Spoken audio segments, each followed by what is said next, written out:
this will be a pretty laid back session unless you make me not make it laid back. So. Well, thank you for everybody coming. For some of you that know, I've been advocating for strategic planning for the county for about 5 or 6 years. Any successful organization strategically plans for the future and crafts a budget for that. So thank you for those of you that decided to come and participate and approve the funding for this. Greatly appreciate it. This is Eric Dregney, who's going to be our leader for the next day and a half. So Eric, if you want to tell us about yourself real quick. Yeah, glad to. My name is Eric Dregney. I was born in, I won't go that far back. I live over in Galena. I've been over there about 27 or 8 years, but I went to school. Are we one chair short? Someone sitting there, or are you good? That's empty. You're good? I don't know. Yeah, you're good. I thought you were good there. So. Okay. All right. So anyway, I've been in Galena about 27, 28 years. Went to school in Wisconsin, lived in Chicago for about 8 years, made my way here. So my background though is about 20 years in retail management. Worked for companies like Kinney Shoes, if you're old enough to remember buying shoes at Kinney Shoes. Otherwise, then I went to work for the Gap, and then I went to work for Yonkers, and I ran the Yonkers department store in Dubuque for about 14 years. And then I left and went into philanthropy. I worked as the Vice President of Strategic Initiatives for the Community Foundation of Greater Dubuque. You guys have a Community Foundation report similar. And I had the good fortune there of leading strategy for the organization, but also developing strategy for community initiatives, nonprofit initiatives, those sorts of things. And I had the good fortune of getting a lot of great training in facilitation and strategic planning methods and those kinds of things. So all the secret witchcraft we're going to do here tonight and tomorrow. But since then, I left there and I went to, I started my own thing, and it was pretty well undefined. I wanted to get into doing the same kind of strategy work I was doing with the foundation, but just not the 3 areas that that board was interested in. I mean, they were fine, but I've been doing that for a while. So I like new topics and new things. Also started my own company and sold it in the form of something called Main Street Cheesecakes. So if you like cheesecakes, so do I. I don't get it as much anymore because we don't have that anymore. But we started a company, grew it to a regional, served about 30 or 40 grocery stores in the region, and sold that about 10 years ago. So I kind of did that on the side. My wife really ran the day-to-day on that. And then about 7 years ago, I left the philanthropy and I went out on my own to work. I really like doing work with communities, and I like doing work in new situations with new communities, helping them kind of create just better solutions, right? And so somewhere in there, between my journey at the foundation and getting out on my own, I've kind of come to the conclusion that people, most people are well-intended. Right? Most people are good and want to do good work. No one runs for the county board or the city council or joins a nonprofit board to cause a ruckus. That is generally not what happens. Most people join because they want to better that thing, whatever that thing is, right? But a lot of people have trouble working effectively and in a collaborative way. And it can be challenging to build alignment and create strategy that lasts over time for any organization, whether you're for-profit or nonprofit, any of that sort of thing. So I kind of figured out that my why, and I'm going to talk about what why means, but for me, why is I feel like kind of my purpose is I can help people do that. So I can help good people with good intentions have a good process to do great things, right? That's why I do what I do. And I love it when it works. And so it works most of the time. It should work for you guys. And so that's a little bit about me. I spend most of my time doing that, and then on the other sort of side of my brain, I love to do things that love to build things. I'm a little bit handy, but not handy enough to like actually be in that, so I do project management, right? So I manage projects for organizations that are building new things, so I manage a lot of construction projects, that sort of thing. So I kind of have this strategy brain, this project management brain. That's how I work. So that's me. So I thought it's all right. We just kind of go around and introduce yourselves. Mostly for me, you probably all know who you are.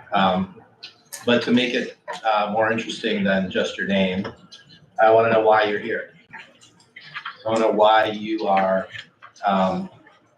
why you're either on the board, if you are a county board member, or why are you in your role, whatever that role is as staff. Should we go around the table, or should we have Nicole go first? How did you know my name is Nicole? Well, because you told me earlier not to call on you. I'm Nicole Baker. I'm on the county board. Why I like to be on the board is I like to be involved. And we've learned the process. I moved here 7 years ago. This is gonna be my home, so I want to make it Good. good. Sweet. All right. We'll go this way towards me. I'm Carrie Whipple. I'm the administrator of the Stephenson County Health Department. My favorite part is I actually worked for the health department in a different role 25 years ago. Then came back last June in this role, and so it's kind of been full circle. So Nice. It's been fun to kind of, You need to be in charge this time? to be bosses. Yes. So it's kind of cool to kind of see how things have changed and come back. I'm Georgia Newcomer. I'm the county administrator. I've been in the role a little over 5 years, but been with the county for over 29. Started in probation and vested in the community, born and raised here, raising my family here. And learned how all of the functions of the county work together and trying to keep open communication and move forward the desires of the board, I guess. Yeah, cool. Hello, my name is Jessamine Winger. I'm the clerk and recorder. I've been in my position a little over a year. I would say my why is I've always had a passion for serving, and I think a lot of times we tell young people they need to wait their turn or they don't have enough experience. But I think the next generation brings a lot of new ideas and fresh perspective, and I get the chance to communicate with a lot of districts, and they're having trouble having people volunteer to be appointed. So I hope in my role I can help next generation and empower them to want to serve our community. Hello. Hello, I'm Angie Dieterman. I'm the Chief County Assessments Officer. I, like Georgia, started as a peon in the office, and the opportunity came in 2019 to become the boss. So I took the test, and to be honest with you, I've been in the role for so long that I just wanted to make it a career and not to have anybody outside try to influence and change everything or whatever. So my favorite thing is to educate the public, because with property taxes, nobody wants to pay them, and assessments, and there's so much misinformation out there that sometimes, even though the public doesn't like the information, if they get the right information, it's a little softer glove. So. Good. My name is Carl Larson. I'm the state's attorney. I really enjoy the puzzle solving aspect of this line of work. That's been a big part of it my entire career. Lately, I've been finding a lot more meaning in working with other people and helping them become effective in their roles, both within my office and outside of my office. Oh, awesome. I'm Bill Hadley, county board member. I hope that I make a difference by being on the county board, and I like listening to people. I'm a good listener, and I like to actually meet with the people when they have concerns out there and stuff like that. Casey Anthony, County Board Member. I've always been in the helping profession ever since graduating from college, and this is just kind of another way for me to help people in a different way. So, I mean, that's why I'm on the board, is to help in whatever way I can, whether that's give information, improve services, provide for safer communities, whatever the case is, any little piece that I can do is my goal. Nice. How you doing? Tim Whalen, I served on the board back in 2004 through 6, when I was much younger and hopefully, well, at least in my own opinion, not quite as wise as I like to think I am now. But we moved out of the area for a while and I learned a lot from other communities in that time. And once we moved back, the opportunity presented itself to be back on the board. And so I took it. And I still have 2 young boys at home, and at 56, I didn't think that would be the case, but it's pretty cool. And so I just, to me, it's this community it's very interesting to me because having left it and come back, when I left, I was excited to go because it's all I ever knew. Yeah. Well, coming back, it's like, how did I not like this place? I mean, it's a nice place to live. It really is. You know, most of the folks are pretty decent and things. So I'd like to hope that the things that I've learned in that time, especially in other areas, I can compare and contrast different things and offer a positive contribution to this board, the effort that Stephenson County is. That's my hope. Adam Modero, County Board Member. I grew up here. I had a great time. And then I would talk to other people and they didn't see it the same way I saw it. And that was really frustrating, especially when I got into education, talking to students, and their perceived experience was so different than my perceived experience. And so I tried to get involved to make the way I felt I grew up and the resources I was provided more widespread and more obvious to people that are feeling they're missing out on the opportunities I know are here. Hello. Hi, I'm Chanel Bardell, Stephenson County Circuit Clerk. I've been with the office over 20 years, Circuit Clerk, a couple of years now. I have a paralegal degree, so I've always liked the law. That's why I went to the Circuit Clerk's office. And I enjoy helping the public. I enjoy working with all the other offices in the courthouse, and I think there's a lot that the county can do to help the public and serve the public. A lot of things I don't think everybody understands what everybody does. For sure. So that's one reason I'm here, what the needs are of the different offices.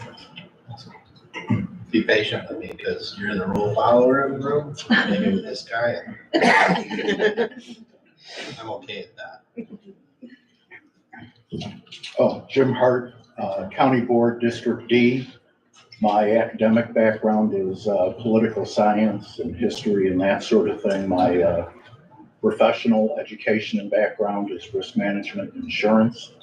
I'm here because I think everybody should serve somehow to the best of their ability in some way, whatever that is. So I'm just here to serve, and I just have a fervent belief that we are all our brothers and sisters keepers, and that especially applies to the least of us.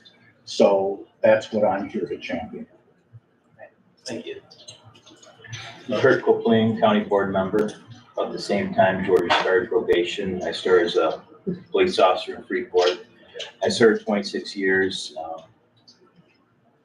vested in the community. I have a daughter at Freeport High School, and I want to keep the community going better like I did at the police department. Just keep on serving the community, listen to them, and bring ideas to the county board.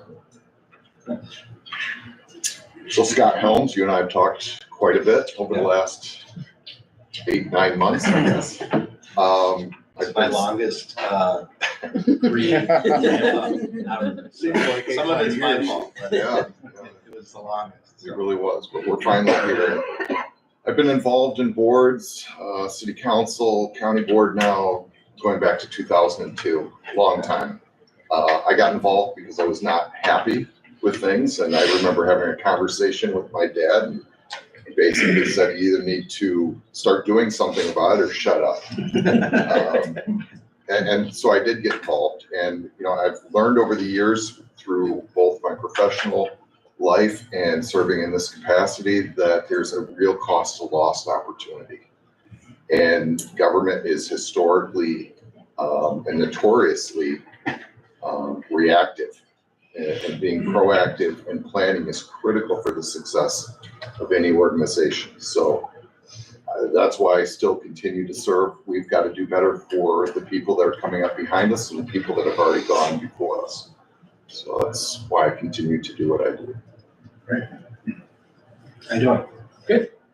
Larry Jokers, from Lena, all my life, basically.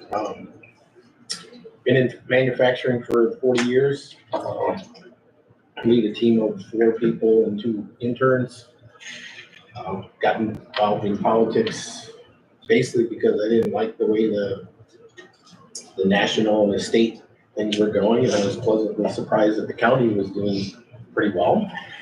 But I always had an interest in trying to get involved and help once the kids got bigger.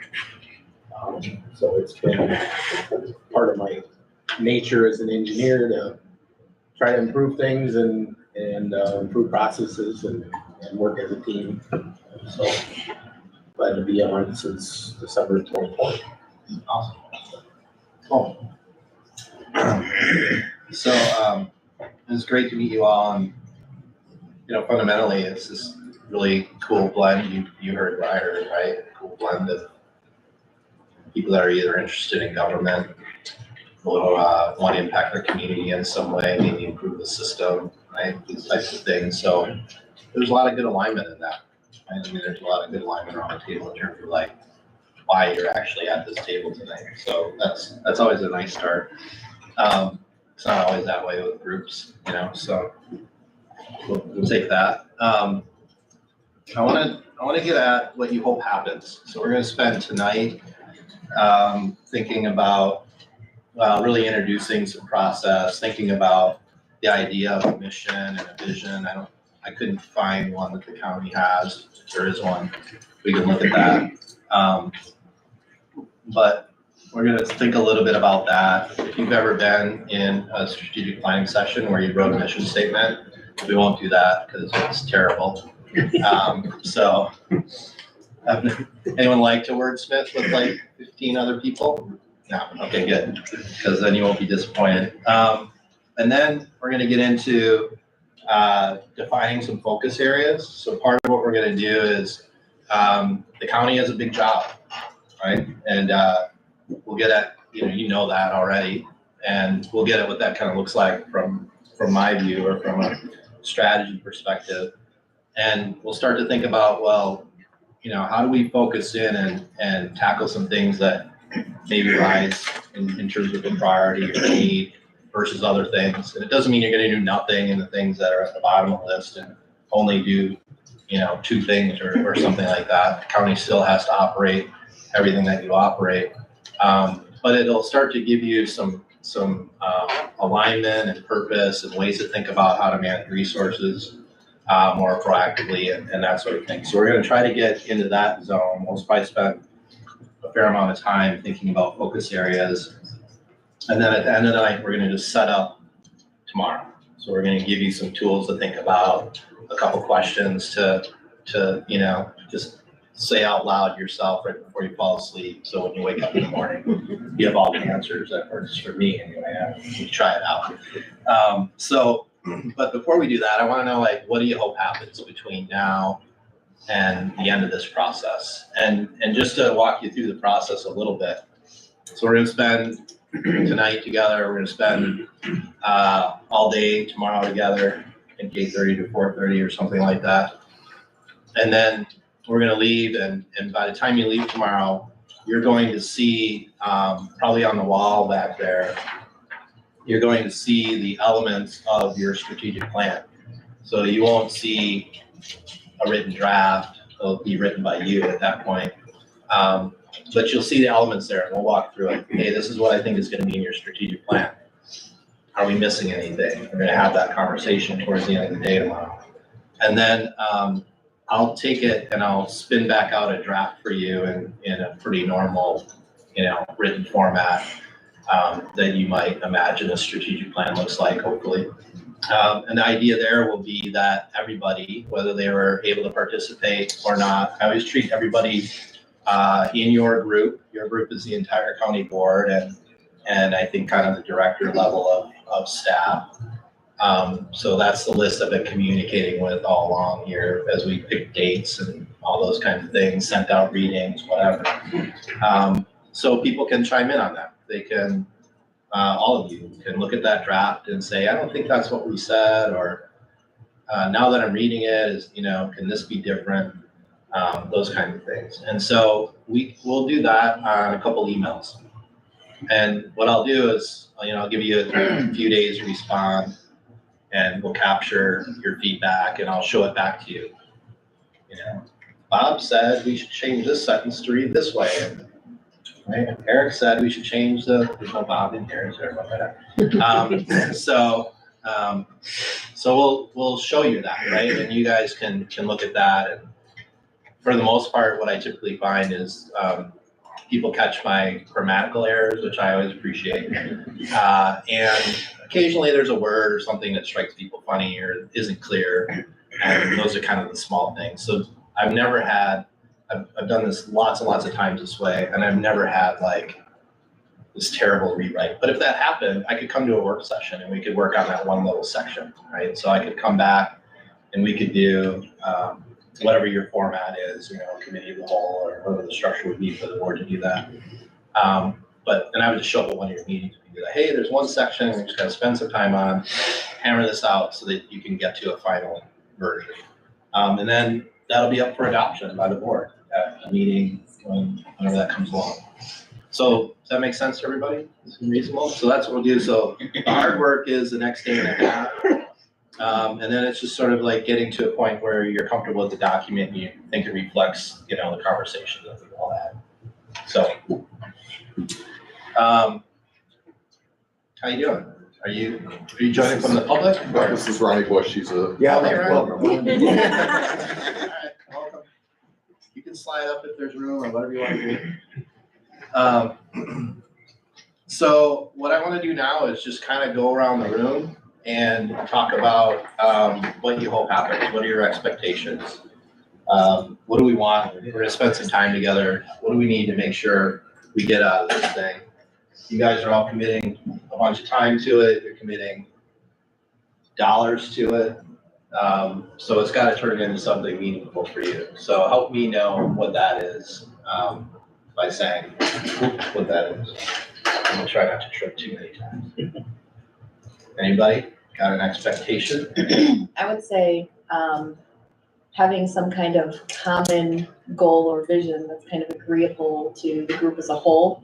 So we spend a lot of time talking about the opinions that differ, and so things they're kind of stagnant with some of that stuff. So hopefully some things that we can successfully move forward with. Okay, common vision or goal. All right, anybody else? Like, some clear follow through on whatever we establish. Yeah. One thing we've talked about in setting this up is the fluid nature of the people around this table, and the names and faces. And so making sure even if there's radical change in population, we know the plan going forward. Yep. Yeah, one of the things that, and by the way, we could talk about this more, but just be thinking about this. And when we get to the focus area kind of time later in the evening, think about, what time frame are we thinking about here, right? So I like to encourage groups to plan for 24 months, 30 months, 36 months, maybe. Because it's hard to see farther than that in today's world. I mean, you can have a 10 or a 20-year vision, and we'll talk about a vision, right? What do you want for Freeport in 2050? I want you to think about that too. What do you hope it looks like? What do you hope's happening? If I walk around Freeport, what should I see and feel? And right, what's it like to be in Freeport 30 years from now? So we're gonna think about that. But then we're gonna get really specific and kind of to your point, you know, clear things that we could do in the next 2 years that take 1 step or 3 steps in that direction. Does that make sense? So kind of keep that in mind. If you disagree with that, let's talk about that and get that out later. But that's what I would encourage you as we're going on. Other expectations? I would say what our common priorities are that link up to that overall vision. Okay. You know, I think we tend to come at this from different angles, obviously, and beliefs, you know, what we believe the county government is about. Yeah. And what it is for. And what those priorities are. I think everybody has different priorities, maybe as an individual, whether you're a department head or whether you're on the board or whatever committee you're running. But how does that play into the overall priorities as a whole? Sure. Of the county government itself? I mean, what are we really in the business of government for? It's to serve the people, yeah, but what does that really mean? Cool. Keep thinking about that. What else? Employee retention Okay. is a big thing. Yeah. This might get around there.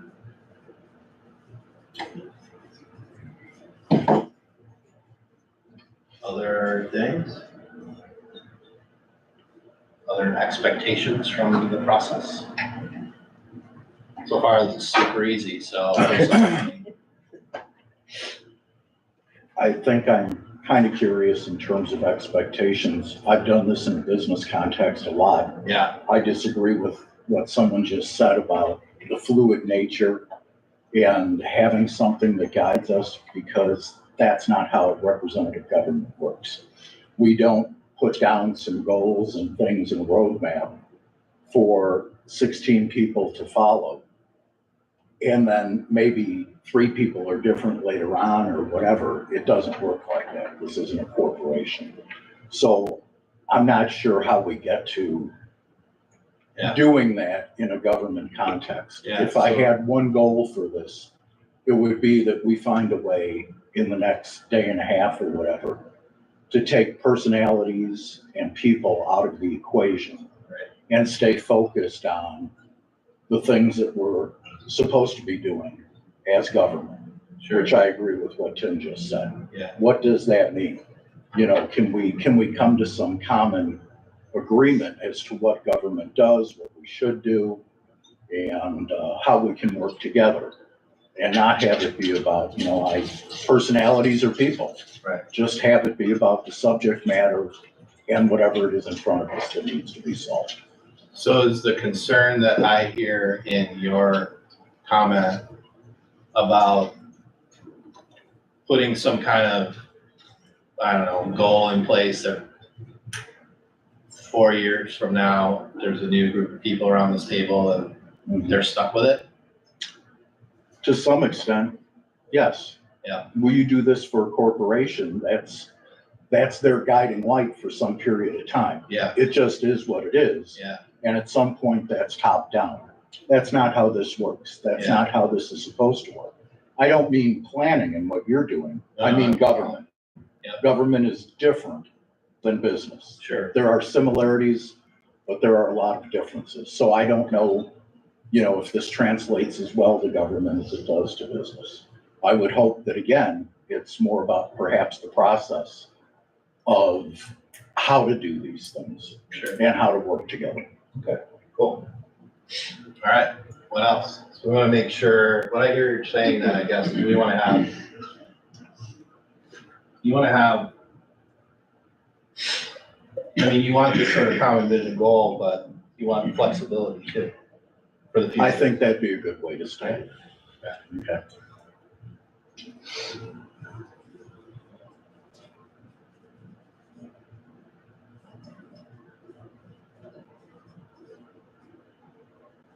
Okay. Anybody else? Yeah. I think I'd just like to get to know the people in the room a little better and understand their positions more fully. Yeah, cool. Get to know each other. That's huge. You guys spend a lot of time together.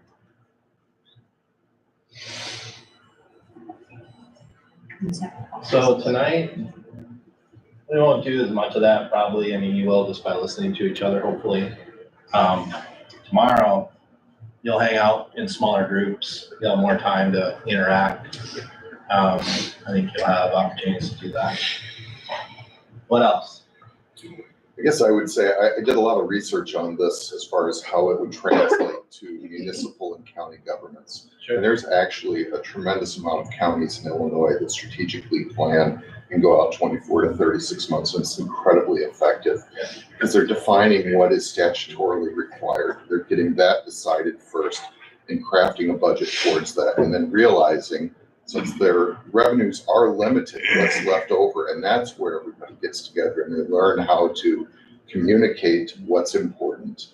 And as I think someone said, how do we work together to achieve that goal, whatever it is? And that's what I really want to get out of this.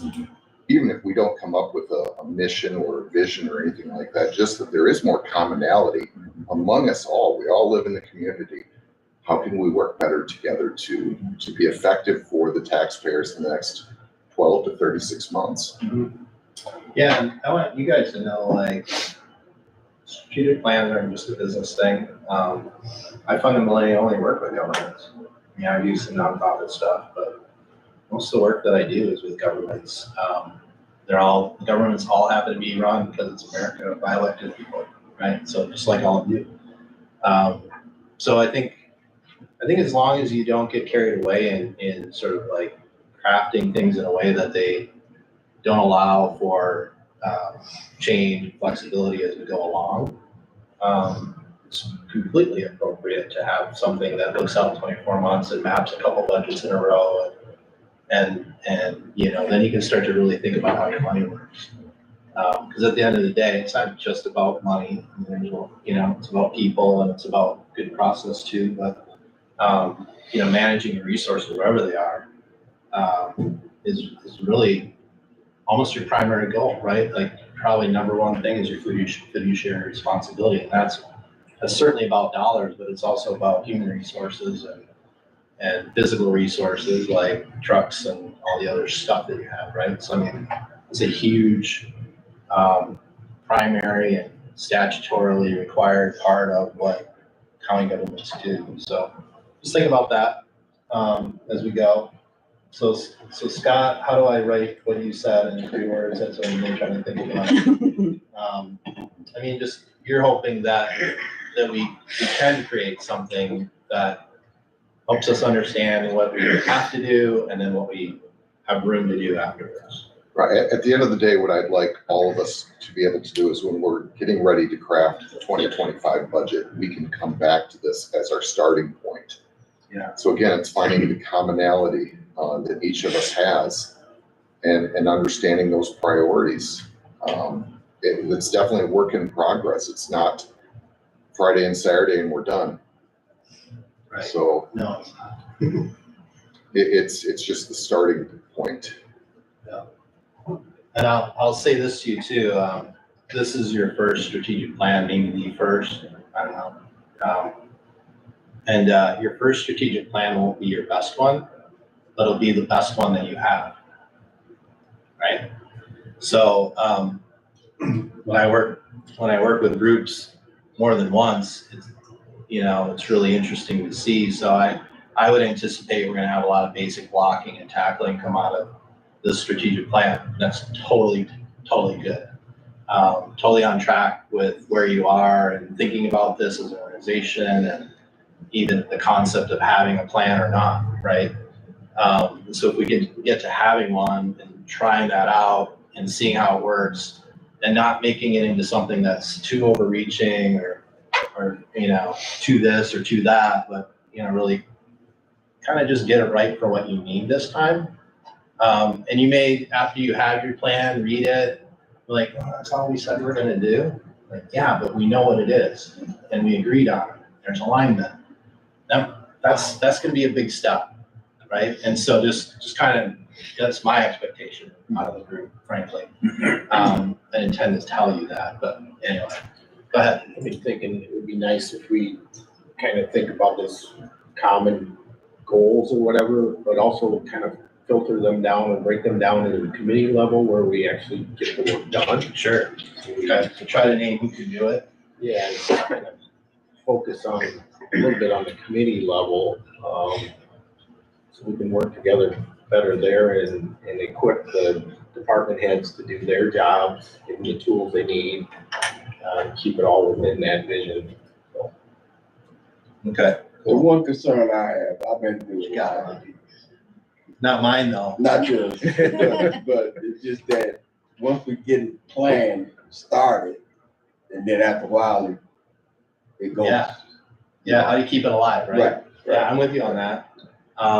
So we should make sure we talk about that. There's lots of good ways to do that. How do we make sure we do it, right?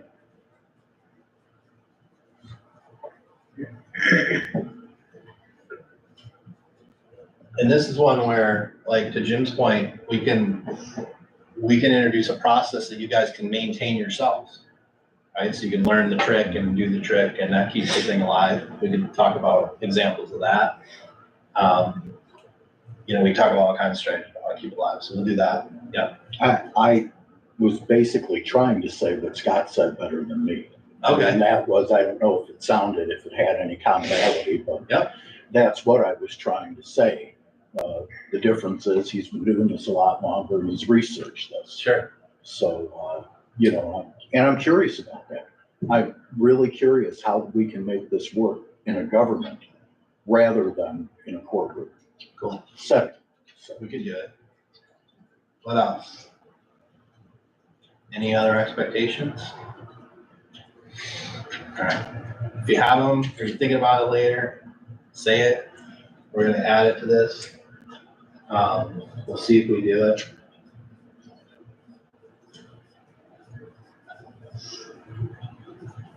All right, I finally made it to the part of the agenda where we review the agenda. I don't know why I put that like this far down. But I kind of told you what the agenda is. So you guys have questions on it though? We're not gonna approve it like you do at your meeting. It's just like, it's my agenda. It's not yours. So, but if there's questions or something, we can do that. And if you don't, if you all have a copy, if not, I got one. I can one extra. Ronnie, you got one? You good? All right, thanks. All right, then we're to the public comment section. We have one public person here. Get a comment? No, I'm happy to just listen. I think that strategic planning is incredibly important. This is my first, this isn't my first time seeing it in a government setting. But I think it's always incredibly helpful. If only to kind of, I think, understand each other's priorities and get to know each other better. But yeah. And I'm looking forward to, seeing you in action. Eric will be doing the partnership strategic plan at the end of this month. Assuming you guys all know who Andrea is. Yeah, sorry. Yep. Hello. I think you're supposed to say your name. Probably. Yeah. I think they all know who I am. All right, so we covered that. All right, tools and processes. So I want to talk about this why, how, what thing for a little bit. And then I'm going to kind of save another process and introduce it at the end, just because I want you to remember it more. And as far as rules go, we'll talk about if we need or have any rules. So, like I said, I'm kind of the no rules guy, but we'll see how that goes. All right, so this why, how, what thing. Did you guys watch the video? All right. Any epiphanies? Or anyone fall asleep during the video? It's okay if you do. It's only 18 minutes, so if you did, good for you. I'm in the social work field, so like we always start at the why, because change doesn't occur in a kid unless they understand why everything, like why trauma has impacted their ability to cope and how that's affected behaviors and family systems, and knowing that, just seeing it in real time and in everyday lives of, you can't actually have meaningful change if you don't understand the why. It's impossible. Right. Okay. Other thoughts? Have you all seen it before? Yeah. It makes sense. Anybody like, I don't get it? It's okay if you don't, but we gotta sort this out. Alright, so the first time I saw it, I thought it was pretty interesting. I looked, his examples are mostly out of corporate. If you follow Sinek at all, he works in all kinds of sectors, but that video was like his first video. And it was when TED Talks were new. He is still one of the biggest, most watched videos. But the thing that struck me about it was this idea of leading with why, right? And I think you talked about it, Tim. Why do we have a government anyway? It's one of my favorite things to ask, like city councils and the board, like, why do we have a government anyway? What do we need this for? We're all coming to these meetings without what we're really doing. So we're going to talk about this, like why do we want to have a county board? What's the purpose of this thing? What do we hope it does at the end of the day? Okay, so we are going to try to answer that question in a minute. Because if you guys can align around that, it starts to make everything easier, right? If you know that your vision for how a county board acts, not the vision for where the county should be in 30 years, but just for the purpose of the county board is around, okay, we have certain obligations we have to, the state requires it, or the law requires it, whatever the case may be. If you're saying that is the purpose of the county board, and then you're like, well, and then there's these other things, right? And the farther out you go, probably the more potential disagreement there is potentially. So I want to spend some time thinking about that. I told you my why when I came in, and I don't know if I always knew that.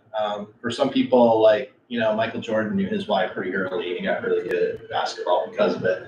I'm a true late bloomer. I think I figured out why I like to do what I do when I was like 40. It's like really hard to get good at it, right, at that point. But thankfully, mine fell right into my skill set. So I like to talk to people, I like to facilitate people. I like to do live puzzles like this guy. I hate to do real puzzles like my wife does. She loves to do them. They drive me crazy. So I really like things that impact live situations, people, and be able to go back later and see what's happening. Hey, you guys had that strategy. I wonder if they did it. I look stuff up. I go and find out. So I'll be watching you after this. And then, so for me, I learned really quickly that like I could apply what I really love to do, this idea of working with teams and being with people and thinking and helping people set strategy to achieve a greater purpose, right? Where we impact a whole community or a county or an organization by doing that work. And I chose to do it by doing this kind of work. That's my how, right? So my how is I use a few different tools. I've got kind of a fun game-based strategy thing that we're going to do tomorrow, and that's how I approach it. And what I do is I help communities create their own plans. I don't write plans. I don't deliver content. I don't deliver much expertise around the subject matter.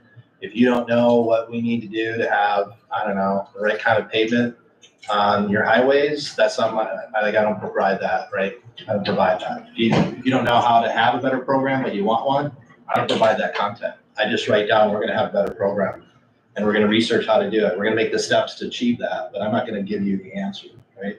In fact, for the whole rest of the time, I won't really have very many answers. I'll mostly just have questions. So, but I can help you think better by getting you to learn how to ask better questions. And so that's how I do what I do, and what I deliver is hopefully really effective strategic plans that people can implement and give them ideas and ways to begin to implement. So let's think about the county for a minute. What's the purpose of a county government? Provides services to the citizens of the county. Okay, so we provide services.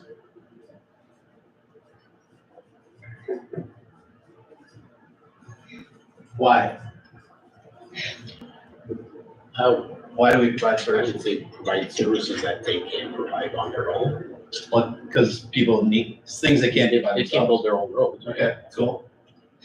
services that maybe couldn't be done on their own, right?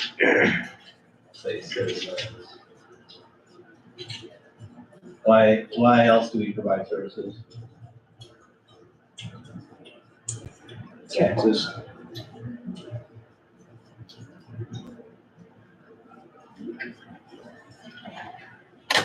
It's required by law, but You just have to. we have to. I mean, there are some, like, the court system or whatever. Yeah.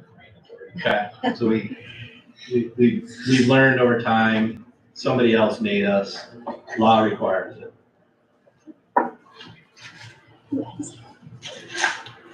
Okay. Why? Really what it is the community comes together, decides what services and things that they need in the community, and they establish that. It goes way, way back. And then they figure out, well, how are we gonna pay for all this? That's where taxes came into play. So now it's there to continue to facilitate what's already been put in place. Yeah. So community creates a set of needs, right? And Scott's take on that is, a long time ago, a bunch of people decided we need these roads. Whoever made these roads, it's terrible. I don't even know how it happened, but we need someone in charge of this thing, right?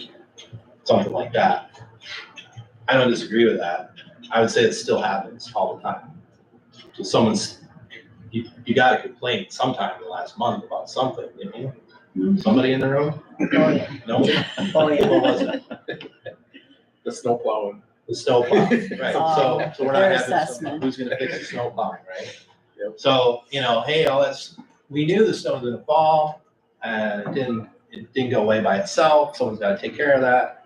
And luckily, the county already does some snow plowing, so now you just have to tweak how you do it. But at the end of the day, the community has this need around snow plowing, right? Or crime, or what have you, right? So this is a good way to think about it. And I'm not just picking up on what Scott's putting down because he's the chair. I just think the whole idea behind government, at least in our country, is that it is about meeting the needs of the people. And almost all of you, or half of you at least, said that as we went around the room. People need stuff. I like to help. I'm here to serve. You're serving other people who have needs when you say that, right? I don't think any of you meant like, I like to serve myself by being on the board. I don't think any of you meant that, or being in your role. So what else? Why else do we need a county government? What's the purpose? Yeah. I mean, I guess I think the purpose of government in general is, in as much as possible, to remove impediments from people and allow them to follow whatever pursuit they enjoy. You know, and that's like the road building. Like, a person can't build their own road, but if they got a road, they can get to town. They can do whatever it is they want to do in town. Yeah. And also, although I'm not going to be able to articulate it well, but I think there's a role of government in allowing equality among its citizens so that, again, people can follow whatever pursuit they desire. And hopefully that can be efficiently, I know that's too much to write down. Support equity, is that what you just said? Yeah. You or at said least equality, right? Equality, at least of opportunity. I mean, there's never gonna be total equality of outcome, but, you know, again, and I think that's the same, another way of saying removing impediments. Yeah. And my, I guess, maybe optimistic hope is that if you remove impediments, people will do what they're interested in, and they'll be good at it because they're interested in it. We'll all be better off for their efforts. Anybody freaking out about that? I think he's exactly right. I think if you study history or political science, it'll tell you that people got together to not be in a state of nature. A state of nature being every man for himself, survival of the fittest, and so on. Yeah. And create civil society and a society and work together on certain things that we can't do ourselves or can't afford to do or don't know how to do. Yeah. And that is, and both of these guys have said the same thing. That's why we have government. Anybody have a different take on that? We're going down like not any crazy track here, but we're on one track. Are you comfortable with that sentiment, the whole idea here? So government, we have this, and we're talking about this government, the county government, the one you do and serve and act on and are, by the way. I always like to remind people that you are the system. Congratulations. Right? When people say the system's broken in Stephenson County, they mean this room. They mean us, right? That's what they mean, you know? And I mean, they mean one employee over here who didn't pick up the garbage right too, who isn't here tonight, right? But they mean us. So, so we just have to own that a little bit. Sometimes it hurts to own that, but I don't mean it in that way. So if we're the county government here in Stephenson County, we're here because the law requires a county government to exist and do certain things. Everyone's on board with that? We're here because there's services that need to be provided. And we didn't name them all, but you know, there's safety and there's right infrastructure of whatever kind you like, roads, fiber, water, whatever they are. Other kind for sure. And we're here because citizens have these needs. They've recognized they can't do it on their own. They voted, they volunteered to pay taxes, by the way, right? You probably tell them that every time.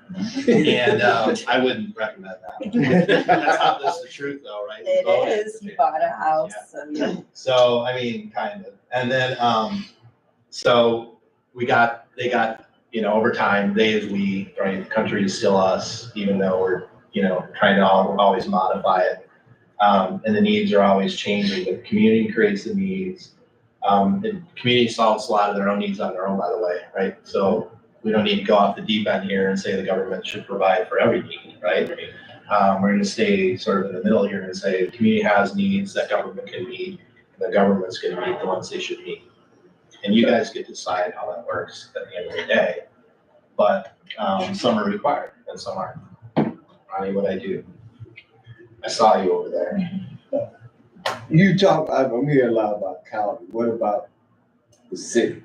People that represent that's within the city. Yeah, well, I did strategic planning a few months ago with them. We can look at their plan. Well, I'm talking about, I represent within, you know. Yeah. Your district in the county is in the city. In the city. Right. Yeah. So I mean, I don't mean to. When I say county, I mean the whole square. I'm not calling out anybody's district. Is that fair? Yeah.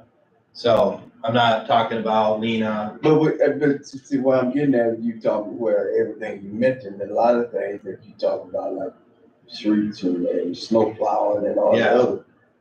I'm within the city, so therefore the city is takes That's a different government's problem. Right. Yeah. So, because I'm finding out, and I don't know about nobody else campaigning, and I'll talk with people, they trying to figure out what's the difference between city and county and county. Well, I think if you live in the city of Freeport, or the city of Madison, or the city of Chicago, it's really hard to tell the difference between the city of Freeport and city of Freeport and the county of Stephenson. Might be hard to tell the difference because there's such a big piece of the animal, right? Now in Lena, they don't give two hoots about Freeport. They don't. I mean, they like it. They need it. It's good. It's nice economic and stuff. We get to go to the store there and stuff. But like, they want to know what the county is going to do for Lena, right? So they're thinking about it through their own lens. If I live in Chicago, it's the whole county. It covers up the whole thing. Like, look at the map. It overlaps the whole thing. Why are they even two anymore? In Dane County and Madison, they're thinking about merging, right? Madison's so big. It is Dane County. So those are all like different problems. So we're gonna talk this whole next day and a half through the lens of the county. And if that happens to overlap with your district in the city, great. And if it happens to overlap with a bunch of cornfields on the other end of the county, great. And we're just gonna talk about it pretty broadly that way. Is that all right? Mm-hmm. And whose fault the snow plowing is, we'll sort that out at a different meeting. Because I understand about the county, because I drive school bus in Dakota. Well, there you go. You know.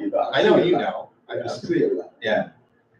So getting back to this purpose, you good with that though? Like Oh, yeah. when we say county, everybody on board with that? When we say county, we mean the whole thing. And there'll be different needs, right, for different parts of the county. And that's why you have representative government. And that's why you have districts, so that the guys from Lena can come and say, hey, in Lena, we're seeing this. It might not be showing up in Ronnie's district, but we got this issue. Can we all talk about it? We still matter over here, right? That kind of thing. So that's another reason. No one said that. Jim kind of said it. The county government is representing people so that we can know what's going on, right? So I think that's important too. Right, so hopefully, as board members, you're listening to the people you serve, you're bringing that to the table. I'm hearing this, I'm asking this. Bill, you talked about listening to people in your district and bringing that. You like to hear what they think and bring that to the conversation. So that's another reason you're here. The purpose, why you're here, is to help run the place by meeting needs, by doing things citizens can't do on their own, right? Hopefully doing that in a way that promotes equity and opportunity, hopefully by doing that in a way that removes impediments. This might be how you work. This might be more of like how you get things done. This might be your real why. That makes sense? We're here, we gotta do what people need. That's why we're here. Might not be more complicated than that. Is everybody okay with that? Because if you keep that in mind as we go along, it'll help you think about when you start to talk about a specific strategy tomorrow, you guys are kind of debating about it. You're gonna be like, well, what do people really need, you guys? Like, we only have so much of this and so much of that. We're gonna have to make a choice. What do you think the community really needs right now in the next 2 years versus 2 years ago or 5 years from now? Does that work? I think it's very interesting how that correlates to our founding documents. Yeah. We're endowed by our creator with certain unalienable rights, right? Yeah. Life, liberty, pursuit of happiness. Yeah. So within that framework, governments are established of, by, and for. Yeah. If I remember correctly. Yeah. It's exactly what we just talked about. Pretty much. I just think it's pretty fascinating that it's 200 plus years ago, right? 250, somewhere in there, and yet they still nailed it. They knew why they were doing it. Not that You know they why were they do it? perfect, not, I'm not trying to put them on a pedestal. No, I I'm know, just saying, but I think it's pretty interesting. They knew why they were doing it, right? That's, They ran under a dictator. yeah. They ran away from that guy. That guy chased them. They fought him. They got him out of here, and they said, okay, now we got to make our own thing. What should it be? They knew what. By the time you get through that, you know exactly why you're going to have a government and how it's going to work, right? You really do. So, like for us, we have the we can just have this debate or whatever. All right, let's keep going. So we're going to think about how, and this is going to become like your purpose. When we think about vision in a minute, I want you to be thinking about why you're here. What are the needs over time? What do we hope this place looks like over time? That's going to become the purpose for the plan, right? So the purpose for the plan is to set Stephenson County on a path towards this cool vision out there. That'll become why we're doing this planning anyway. And how we're going to do it is we're going to shape it in terms of, like I said, a 2 to 3 year window, accomplishing certain strategies in a certain amount of time, those kinds of things, okay? And then what is the result?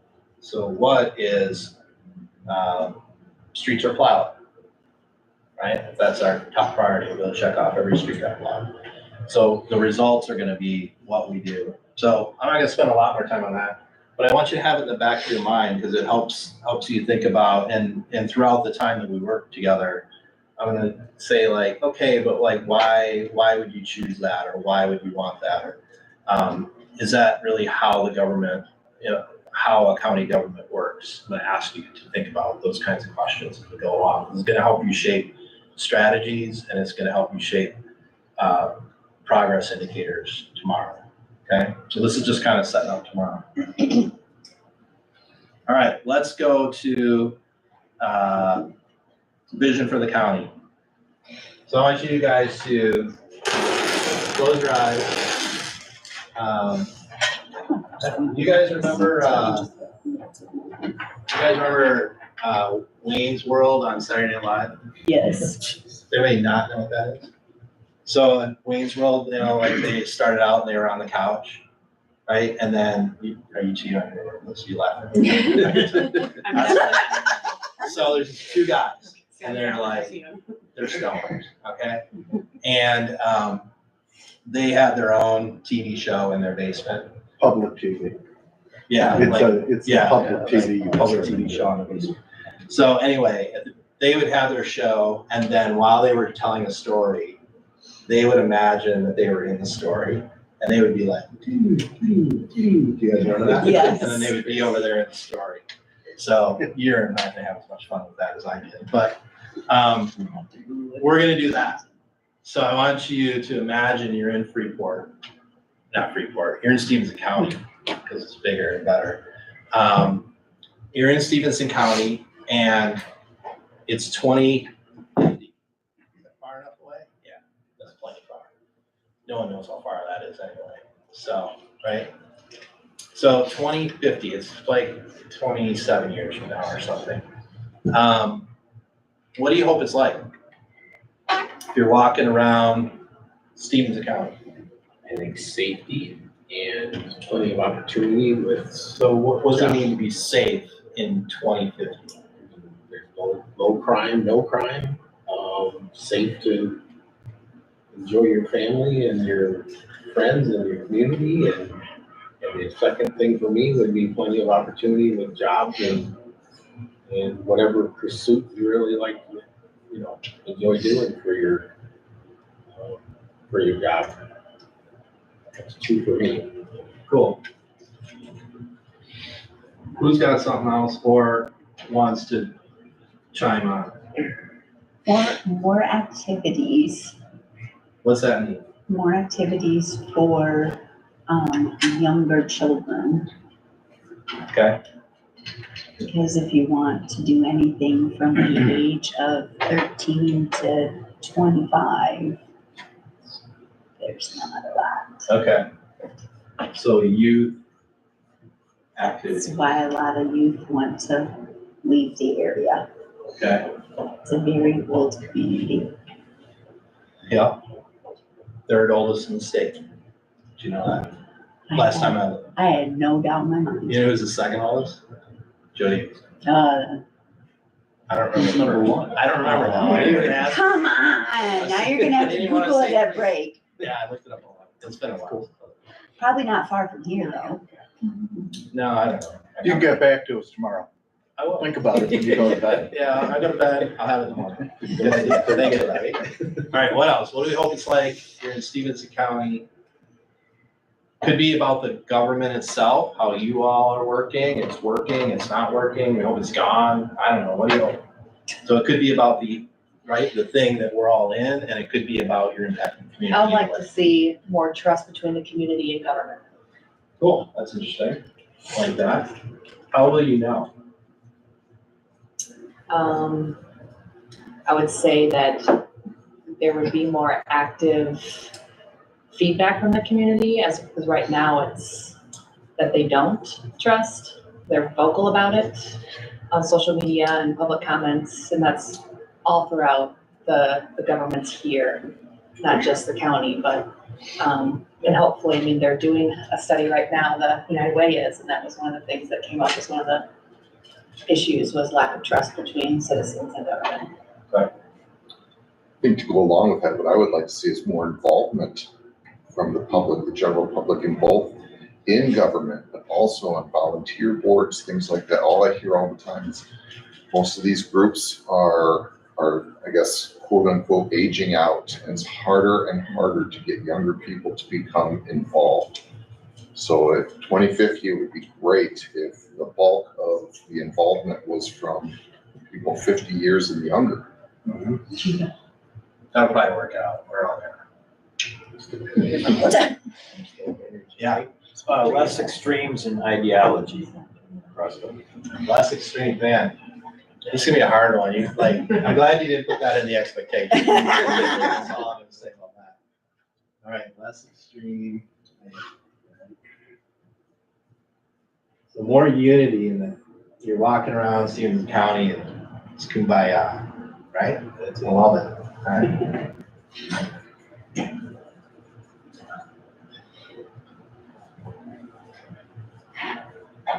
All the same groups, right? All right, what else? Okay. I'd like to see more reliable transportation. That's one thing we've, there've been a couple small initiatives, but the need is far, far greater. Reliable, available.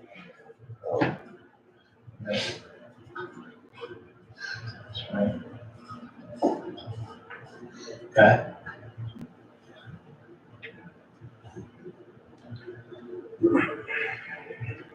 This is a minor thing.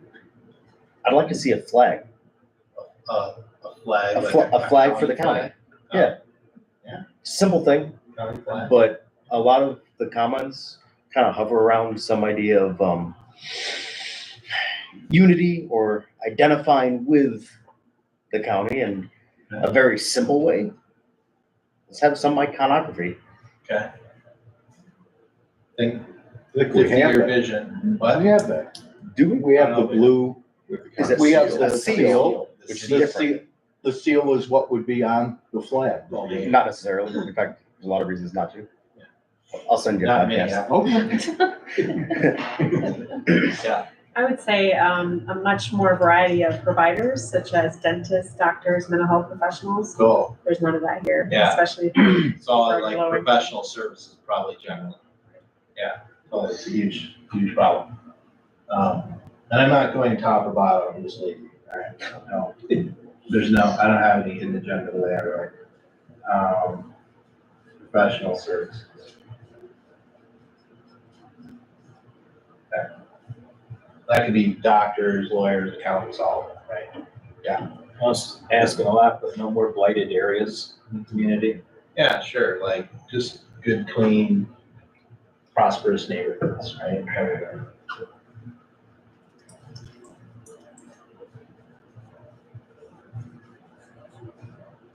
Okay.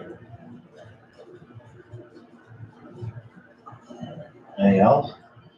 I just want to back on up the county flag. Monroe brings up a good point, you know. A lot of counties have updated their flags. Yeah. You know, because it outrode their mission and stuff like that that's on their flag. So maybe a new county flag, you know, in 50 years or something. So he brings up a good point. I can give an example. Maybe a few years back, Boone County changed their emblem, you know, to reflect their new county. Become more modern, like Yeah. country, whatever. Who just did that at News? Was it Minneapolis? Might have been something like that, yeah. I think it means diversity. I think we need to touch on that quite a bit. Okay. What about diversity? I think not only just county, but city as well, you need to be more reflection of the diversity of the people that you represent. Okay, so the actual county reflects the county. I mean, now look. Yeah, no, what are we talking about? What are we talking about, Ryan? I'm kidding. All right, so we got, you mean the board, the staff, right? All that reflects diversity in the community, right? The people are changing. What do you? Yep. It's changing. It is. Okay. I'm gonna expand a little bit on the professional services, kind of said this at the end, but for like lower income population, like we don't even have a shelter in the cold for homeless people. There's nothing, and I know there's people working on it, but they've been working on it for a while, so just like,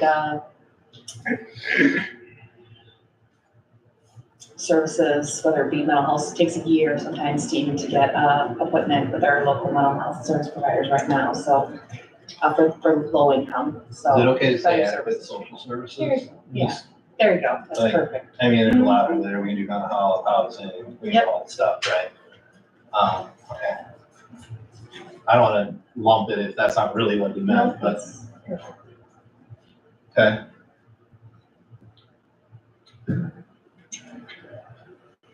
So like, we wrote this thing that said, you know,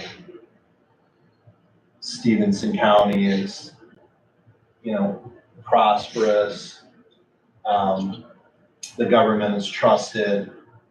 The economy supports, right, the needs of people, attracts high quality professionals, right? You can imagine a paragraph like that or a sentence or two like that, right? That's the vision I'm hearing from you, from what you're saying around the table. Like if I wrote that, you wouldn't have to agree with every word. Is that the gist of what I'm hearing here? Is anybody like, this is off track? Anything big missing? Is there anything about, like? I would like to see, it's already kind of set up in the county, but, an increase of a lot of the, environmental initiatives. So there's a number of, solar farms and different, even something as simple as renovations of some of our parks. There's been a lot of focus on a more environmentally neutral presence. Freeport's a bird city, and that's fantastic. I'd like to see a furtherance of those kinds of initiatives. Okay.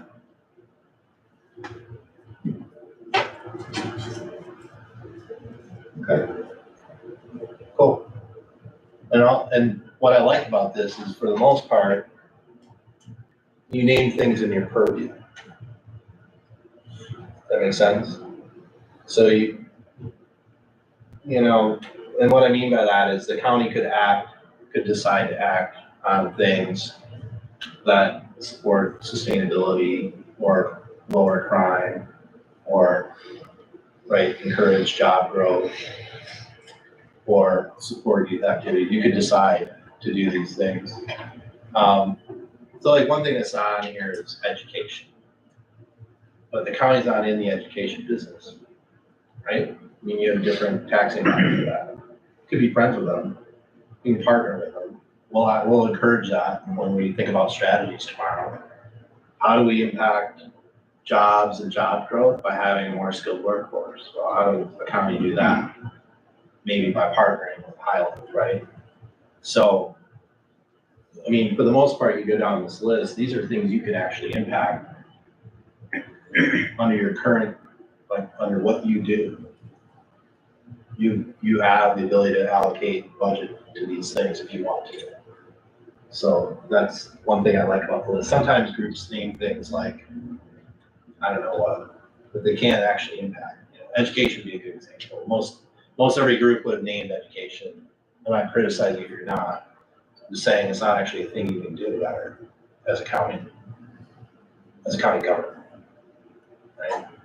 In a proper, specific way, yeah. I'd like to see better process and protocols. Yeah, inside of your own work. Yeah, our own control as a county. Yeah. Tell me more about that. Like, well, that is how you manage risk, keep the county out of trouble, and have standards across the board. Okay. A good, for instance, that we do that with is budget policy. Our budget policy, thank you. Yeah. You know, I think we do a good job on that. It's all delineated. We have dates. We have a process. Everybody has to follow that process. Okay. You know, I think that should be the case with procurement. Everything that we buy, everything that we build, I think we ought to have standardization in those things. I think every department should be using the same documents for procuring things, constructing things, specifically, you know, the contract, the things Carl would know about, how the contract should be written, things I wouldn't know about. But some things I do know about, like insurance requirements, managing certificates of insurance, hold harmless indemnity agreements, that type of thing, surety bonding. You know, I don't think we're always even following the law on some of these things. And I don't think that's intentional. Sure. I think we have a lot of different department heads doing some things that should be done on a centralized basis, or we should have a professionalized skill set applied to it. Okay. Cool. I agree with that, but I think it needs to be simple too. Sometimes there's all these steps. Right. Yeah. Great. You know, here's the board meeting, now we bring it to the board, it's something simple. Yeah. Doesn't pass, so now it's another 30 days. Means there has to be a simple step to it, or Right. things that doesn't always have to be brought to the board, or. Yeah, how do we balance? Yeah. Yeah, cool. So streamline, maybe a balanced approach to that. Okay. We'll talk about that. Maybe that's something that ends up in your strategic plan. You know, it's like, how do we look at what those are, and how do we map that out and do that over a period of time, so it's not this crazy. And then it becomes easier. Sucking thing that. It becomes easier rather than this huge burden. I feel like we're creating the wheel every time Yeah. we go to buy a car or build something or whatever. Okay. Because it's not uniform, it's not the same people aren't doing it. And that becomes burdensome to the department heads. Okay, cool. All right. How you guys doing? You good? More food? More meatballs? All right. All right. There's no limit? What's that? There's no limit? There's no limit. You can have as many meatballs as there are. I was asking for cookies.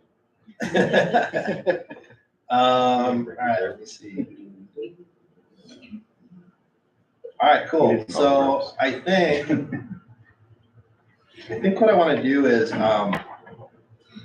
you guys are good with this, what I'd like to do is take this home with me and bring it back tomorrow in the form of just a simple vision statement.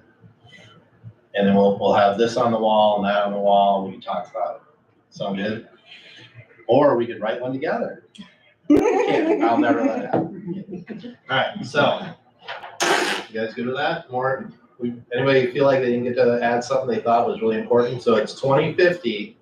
We're coming back here, and we're gonna see this.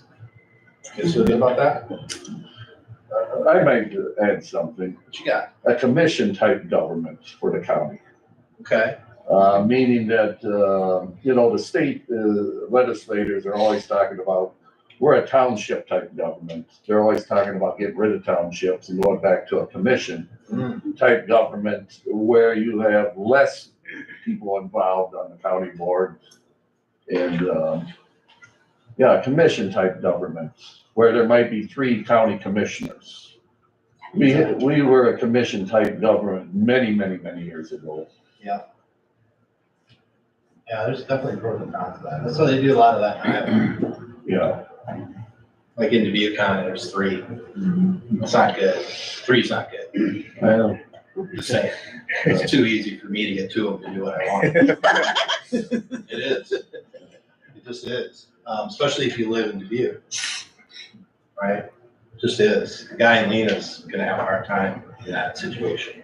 But it doesn't mean it shouldn't be 7, or 5.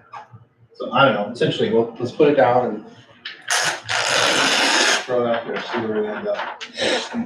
But I also think I don't know what Joe Davis says. How many do you guys have? 19? 16. I think Joe Davis County went through a big thing to reduce theirs. Did you reduce Yes, yours? Yeah, like we 22. Yeah, I thought it was in the 20s. Ours was in the 20s. It was 21. I think they went to 19 after much. It was difficult. Let's just say that. So I was like, I don't think they went far enough. So I think there's kind of a happy medium. All right, so we're gonna take that away and bring it back. All right, so if that's why we're trying to get to where we want to go. In 2050, we're gonna have this amazing, sustainable, low crime, high job, right? Awesome county to live in. I'm not being facetious. I'm just saying that's what we said. So then how does the county government work to get there? And this is super important. So I want you guys to dig in here. What can the county government do? How do we do that? How do we do what we do as a county government? And I don't mean specific strategies. I just mean at a pretty high level here still. what are the functions we do or don't do? Keep an eye on the finances, Finances? how money's gonna get budgeted, how it's used. Okay. Do we do that? We can use adjectives, so do we do that? Well, Jim mentioned we have a Randomly? process that we follow every year, right? Okay. We go through an audit process, we go through a budget process. So we manage resources wisely, right? You got a process for doing that? You don't know? Is that what you Oh, said? well, I mean, it's, how we do that is through the committee process and Yeah. debating things and making decisions on an ongoing basis. Because obviously you can,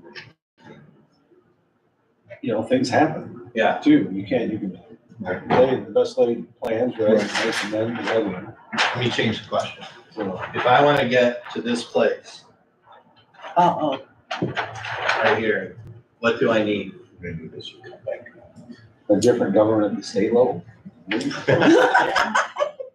Oh, I'm saying, A different. Different state government. Oh. All right, that could be. But again, all that, to get anywhere in that capacity, you're gonna have to manage your resources. Yeah.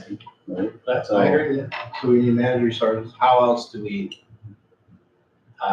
act as a government to try to get our county here? Experienced local, employees. With what? Oh, experienced local. Right. Yeah.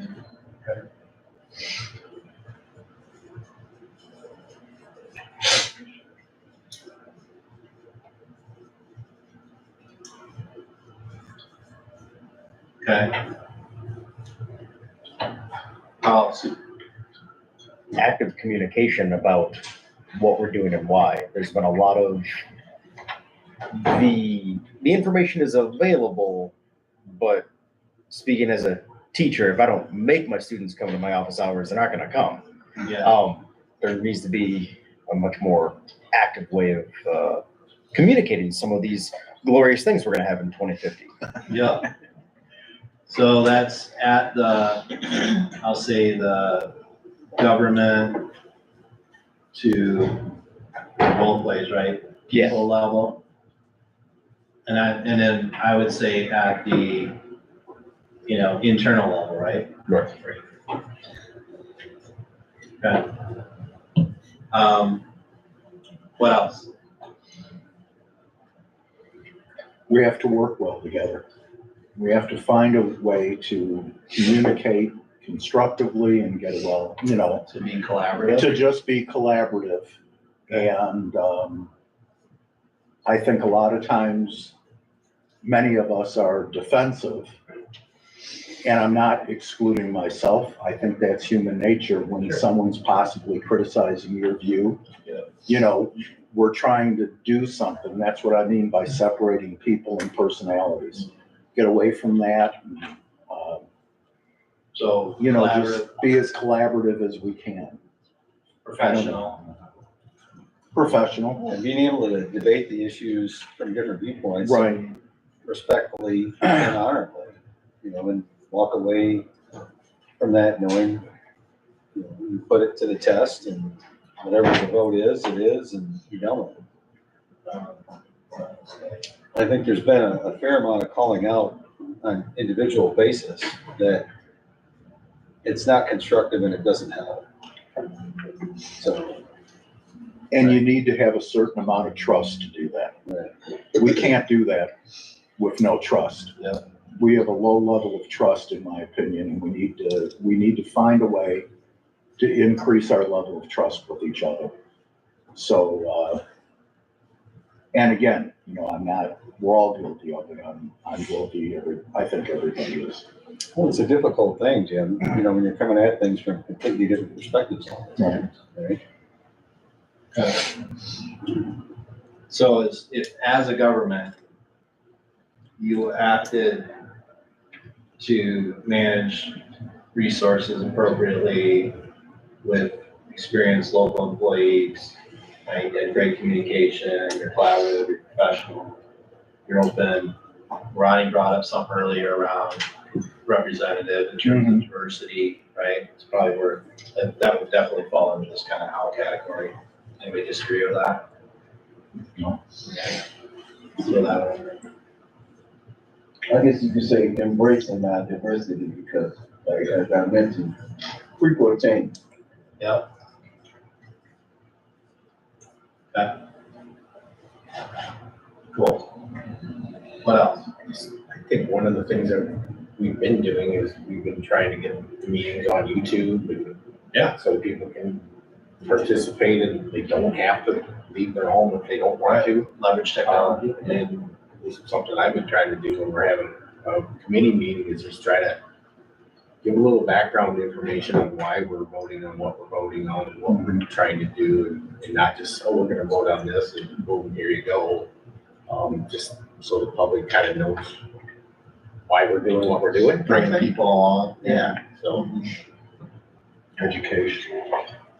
Educating the public. They won't know why you're buying something or not buying something. Oh, I agree. Yeah. Why would they? They won't, yeah. People won't. Okay.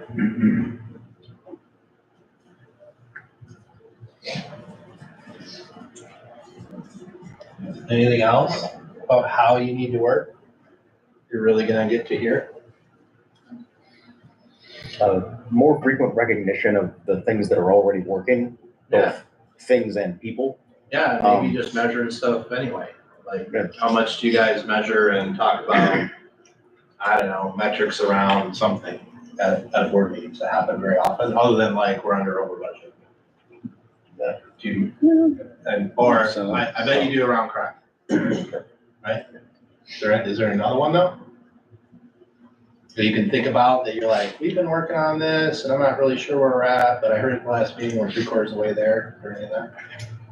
We discuss roads and the rebuild of those. Okay, so you're tracking. We've been doing that for several years now. Kind of miles paved or whatever, that's what.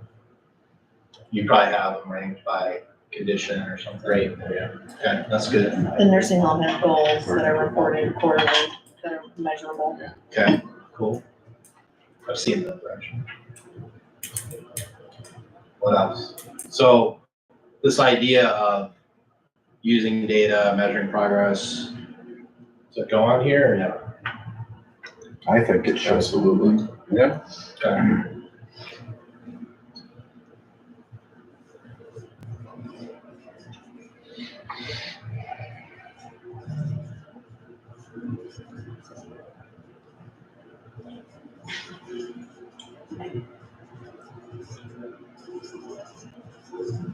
All right, awesome.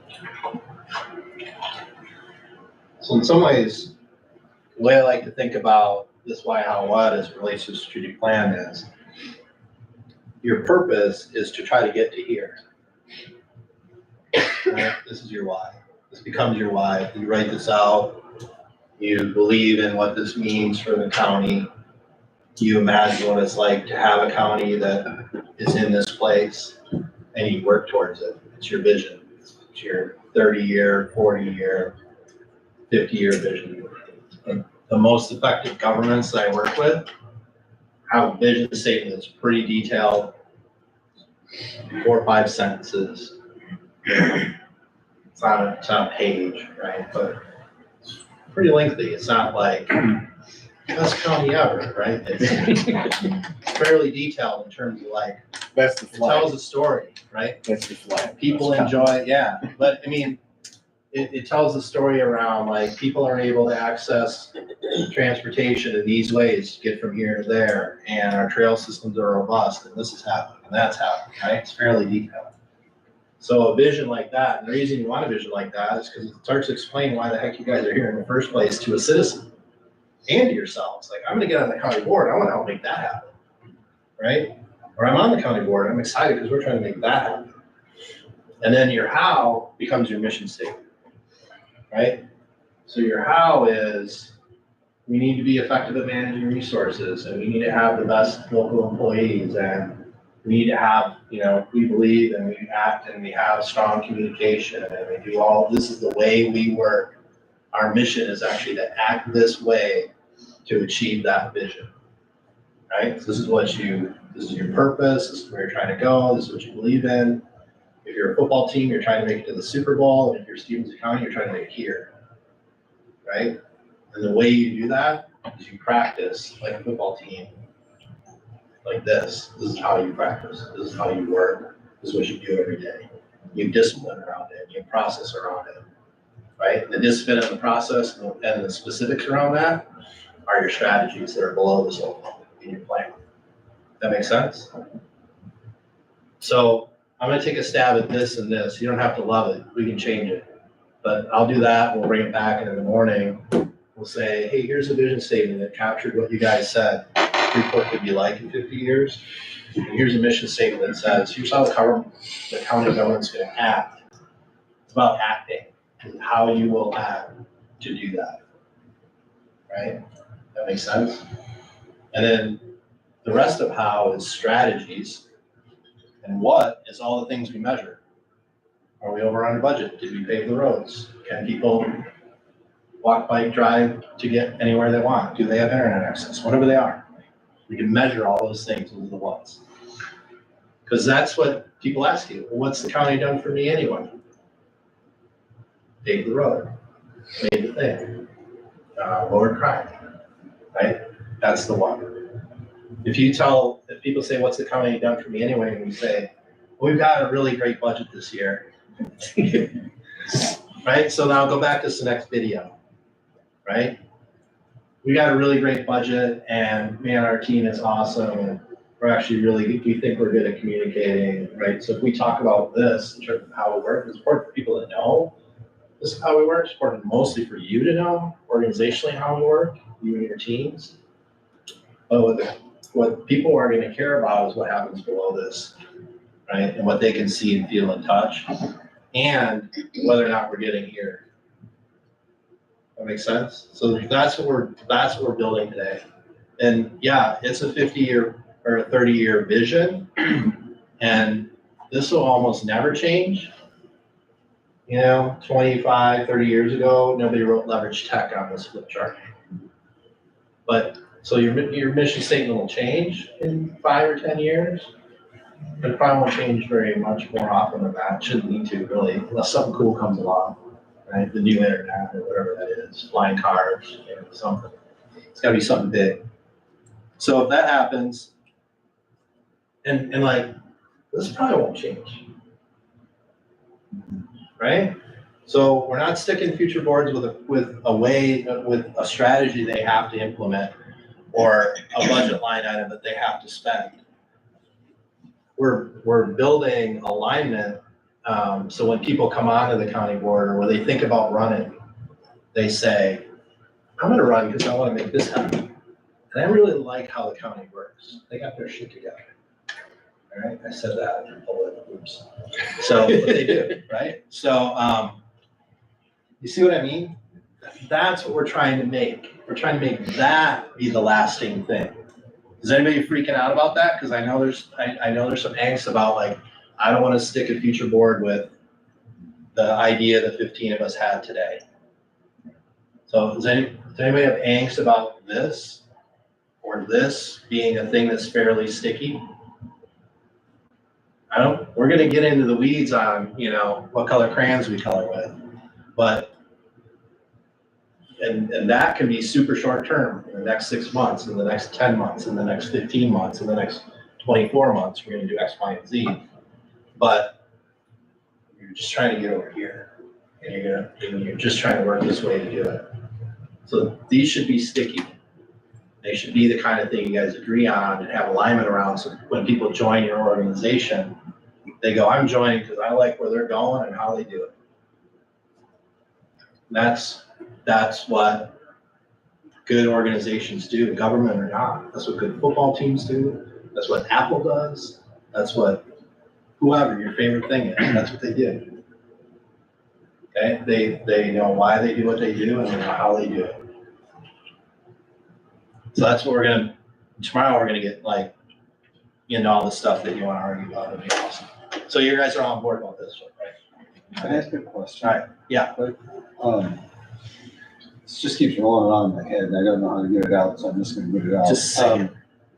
That whole list, yeah, where we want to be in 2050, it seems to me, is a factor of how we can promote taking responsibility in our community? Yes, there's lots of things you can do with this, but So, that's one. but how, how do we go about that within the framework of that? Because none of those things happen without people taking responsibility. Mhm. All right, somebody's got to be responsible for youth activities. Somebody's got to be responsible for having trust, right, between the community and government. Somebody's got to be responsible for being involved and to be less extreme and to be more reliable. And right, Yep. I mean that all ties to responsibility. Does it not? Am I wrong? Anybody disagree with this premise? It's our combined responsibility. Well, what I'm getting at, Jim, is there's a very, in my opinion, in our society today, a pretty major lack of taking responsibility for things. And so I just, again, I'm just stating what I see on the paper. You don't mean on the board, you mean No, I'm just in our saying in a community, general, people, a society, societal, right? cultural standpoint in the United States of America today, I see a lot of lack of taking responsibility for things, but on that sheet of paper, to me, just about every one of those points means people have to be more responsible in order for those to happen.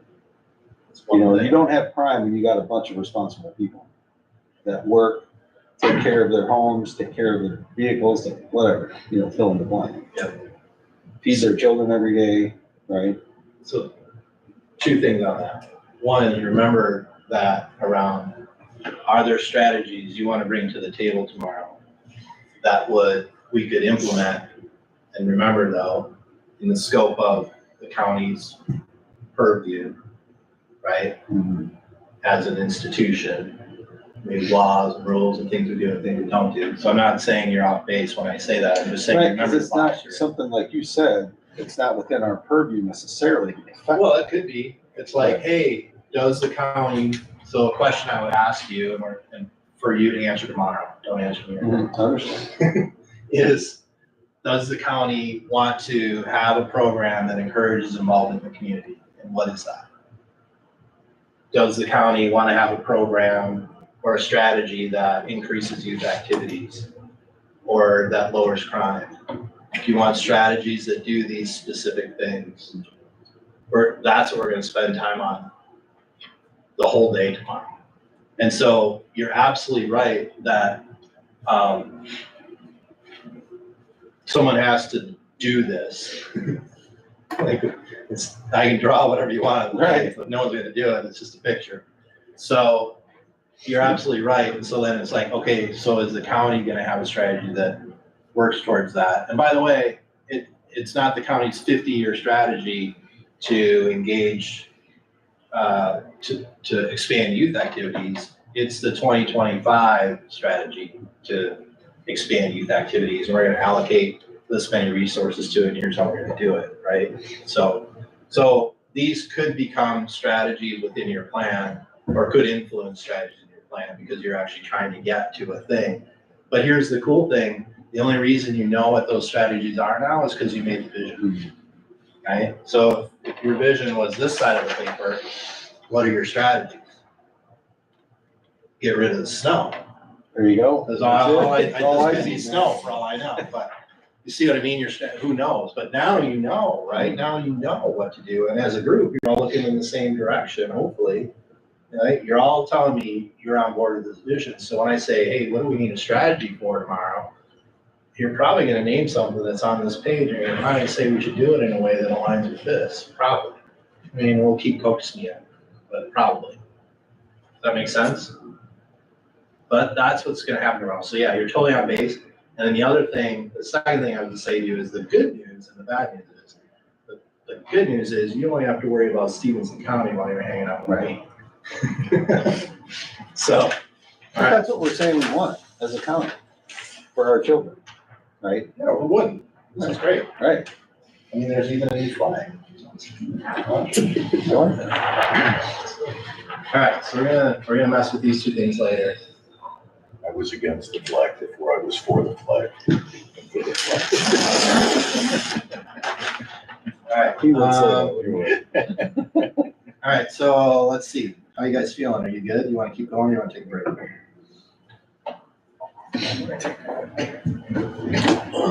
He's taking a break.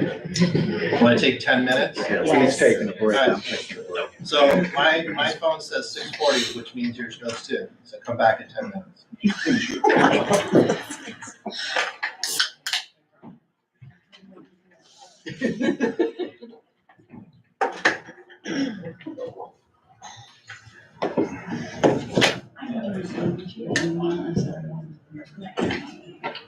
Yes. I'm so sorry. It's okay. It was, late the day today that I was like. Oh, yeah, I guess we have to look there for that stuff. I've never worked with private sector. You wanna do it first? It's unbelievable. My first job ever was a county nurse. Yeah. And next job, no, I have worked all other jobs. Okay. So my first job was a You never is more than 5 o'clock. my next job after that was working for the city of. Well, I give it State 5. development and in the federal government. So I've been in, I'm the first one. We appreciate you. and one of the things is government. All types of. I don't know where we can put that in. Yeah. My example is that I can. the state and federal government have programs to help employees, come up with ideas. How we can get waste. That's the biggest thing I hear from the constituents. What a waste of high school or something like that, And government is good at wasting time. Been on a lot of country roads. I've seen it. I've seen it all my life. If it wasn't working as a nursing home, heart situation, city, federal. But the higher you get up, the more waste it is. Yeah. To get to these goals, you gotta double waste. I don't know where that was. I really can. Yeah, because that's the only thing I've heard all the time, and our employees are our best source to come up and say, hey, to come up with better ideas. How can we say more, say so that's one of my pet peeves. Just as a board member, I see a lot of Yep. I mean, on a county board. And that's one thing that I try.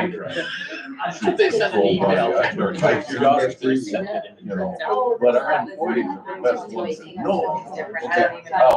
Hey, here's a great idea. The state of Illinois. Right. Federal government has incentives. Yeah, Somebody came up with a great idea and it would save quite a bit of money. They would get like some kind of reward. Yeah, oh, yeah. And that's something that so that's a big key is government waste. You hear that from a lot of people all the time. Wow, what a waste of money. Yeah. Sometimes they're right, sometimes they don't understand. No, yeah, you gotta explain it. We have a tendency to focus more on. She wasn't. Well, it's all our money, but sometimes people look at it, it's not my money, but it's really everybody's money doing that. And that's a huge issue with elected officials. No, you're one person, I just like making this. They're the team members. Elected officials, like everything that I would tell you, I listen to ways of why we're doing this. On your calendar, please. And then they would explain, and I'd say, that's a great idea, bring it to the committee. Oh my God. A good thing. Right. I always do. Oh, no, thank you. I had to get. Sorry, there's so much about it. I didn't want to interrupt your. You can get up anytime. Not always. No, but I didn't want to, I didn't start talking. I guess that would fall under more efficient government too, wouldn't it? Being efficient. That's why I wrote Huh? Yeah. Yeah. And high school government. I mean, you know, we got some great department heads in elected officials But that some look people at are so fit ideas, that it you doesn't know, that, hey, I can combine these things and say that that's like Charles. That's funny. Has been very creative and saving, saving money for stuff. That's a big thing too, you know, that's one of my. Yeah. Yeah, you gotta have to be efficient. That's being efficient. Well, I mean, I'm efficient, and I've seen so much waste was spent. That's good. Yeah. And we do it at the county level, unfortunately. And the government do it. Yeah, but like I say, the higher the government, the bigger. I met your brother last You know, the more waste. Yeah. Unbelievable. And they were having to help a lot. Right. She was like, is there anybody that you might be able to come? I'm like, Yeah. get back to you. Okay. So I happened to get somebody that was able to do that. And I was like, Yeah, I never worked a private job in my whole life, all government. It was good. Yeah, my very first job was I was 15 years old and I worked the whole summer out of the county. yeah. And then after that, I got hired at the park district, we all here to work at the park district. First summer job. And then from there, the city of Freetown.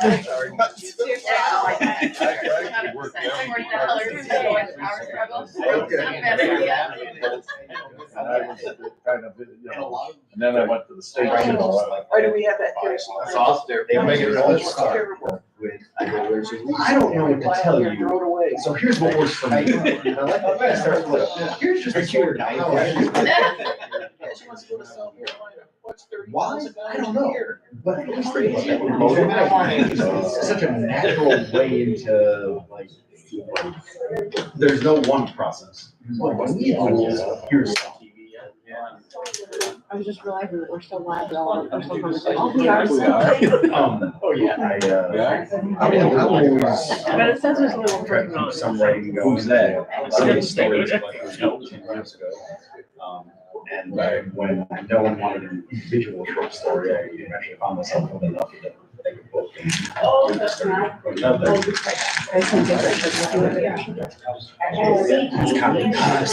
It's one. Yeah. You. Well, that's for the day.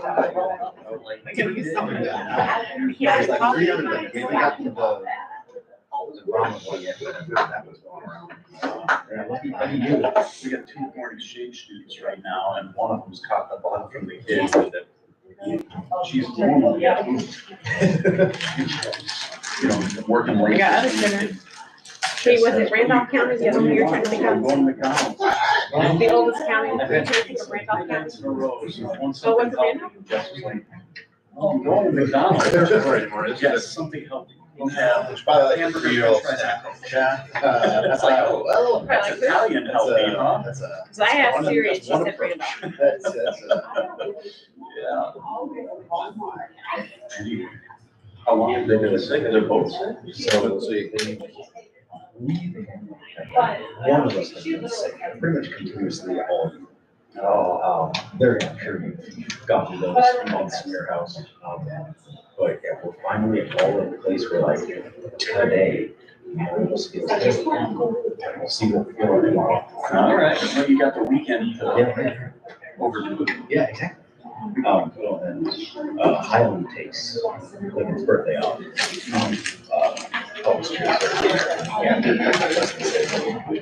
So Juliet and I get an extra day.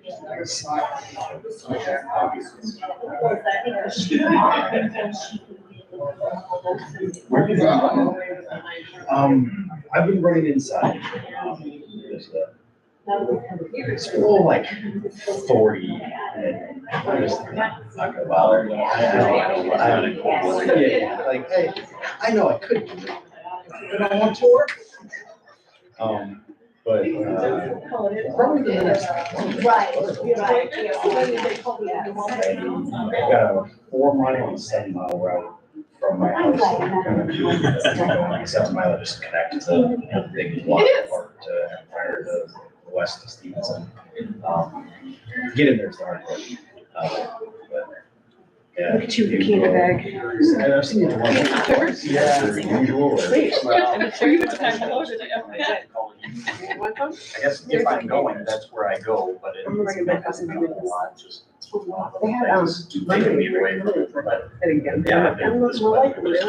Keep looking outside. I told you, I have these, Right. there's a whole, she was a whole bag of pencils, tiny berries. Unhappy. The clear ones. Some of them. I never knew it was kind of. It's dark at 5 o'clock. Oh, yeah. You guys going on any trips this year? Craig LeBaron came over to the house the other day. I wanted to take a picture of the big larch tree. Dad, his dad planted 100 years ago. Oh, okay. And he told me about the whole history of the I area. love that Huh. museum. Well, yeah, it used to be like Yeah. It's all right forest there. thing. Yeah, it's a nursery. Your house Yeah, is we even were there.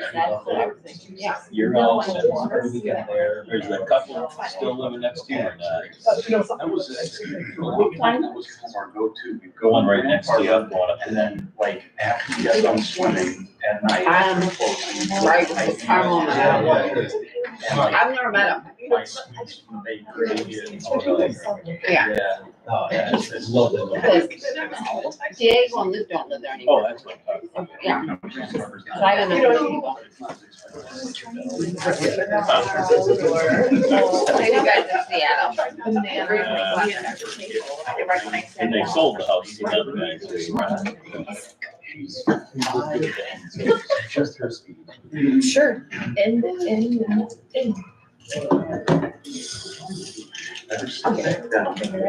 I think she's a stay-at-home mom, but I don't know, I've never. Okay, you guys ready for your fun fact? The county that has the oldest population, according to the median population, is Hardin County. And Stephenson County has gotten a lot younger. This is as of 2022. I looked this up probably 4 years before that. Joe Davies County's second. Average, by the way, Hardin County, average age 53. Or median age, sorry, median age 53. Joe Davies County, 50.8. That's second. What was number one? Hardin County. I don't know. I'm sorry, you're one, I'm 50's the cold. new 20. 50's the new 20. Thank you. I don't know how you were when you were 20, but. I didn't start living till I was 50, man. Stevenson County is not third though. Oh. You're like, A lot more 20. you're getting younger. Okay. I don't know, I can't, So that we I had something can't about. count it. Your average, your median age is 45.6. Really? I would have never guessed that. I'm almost average. 45.6, you're not close there, Jasmine. Isn't Will County just like, Yes, just south of here? yeah. I think they're the youngest, 38.7. It says Hardin County. Oh, no, Kendall, 36. Is there a Elizabeth town here? Jackson, What? 32. Elizabeth town? No. Anyway, that's your fun fact. Yeah, Hardin County's in the very, very, very bottom corner. That's where Hardin County is. Is it? Yeah. All right, so we're gonna start now. So we've been high, right? We did like, why are we here anyway? Oh my gosh. Right? We did vision. And then we thought about how we work. And so now we're gonna start to think about more about how we work by dialing in on specific focus areas, all right? So I have small font handouts for you because it's a big thing on a small page. So hand these around and then we'll put it on the screen too. So a long time ago, like last August or something, I don't remember when we did this, I asked you to rank this list of focus areas.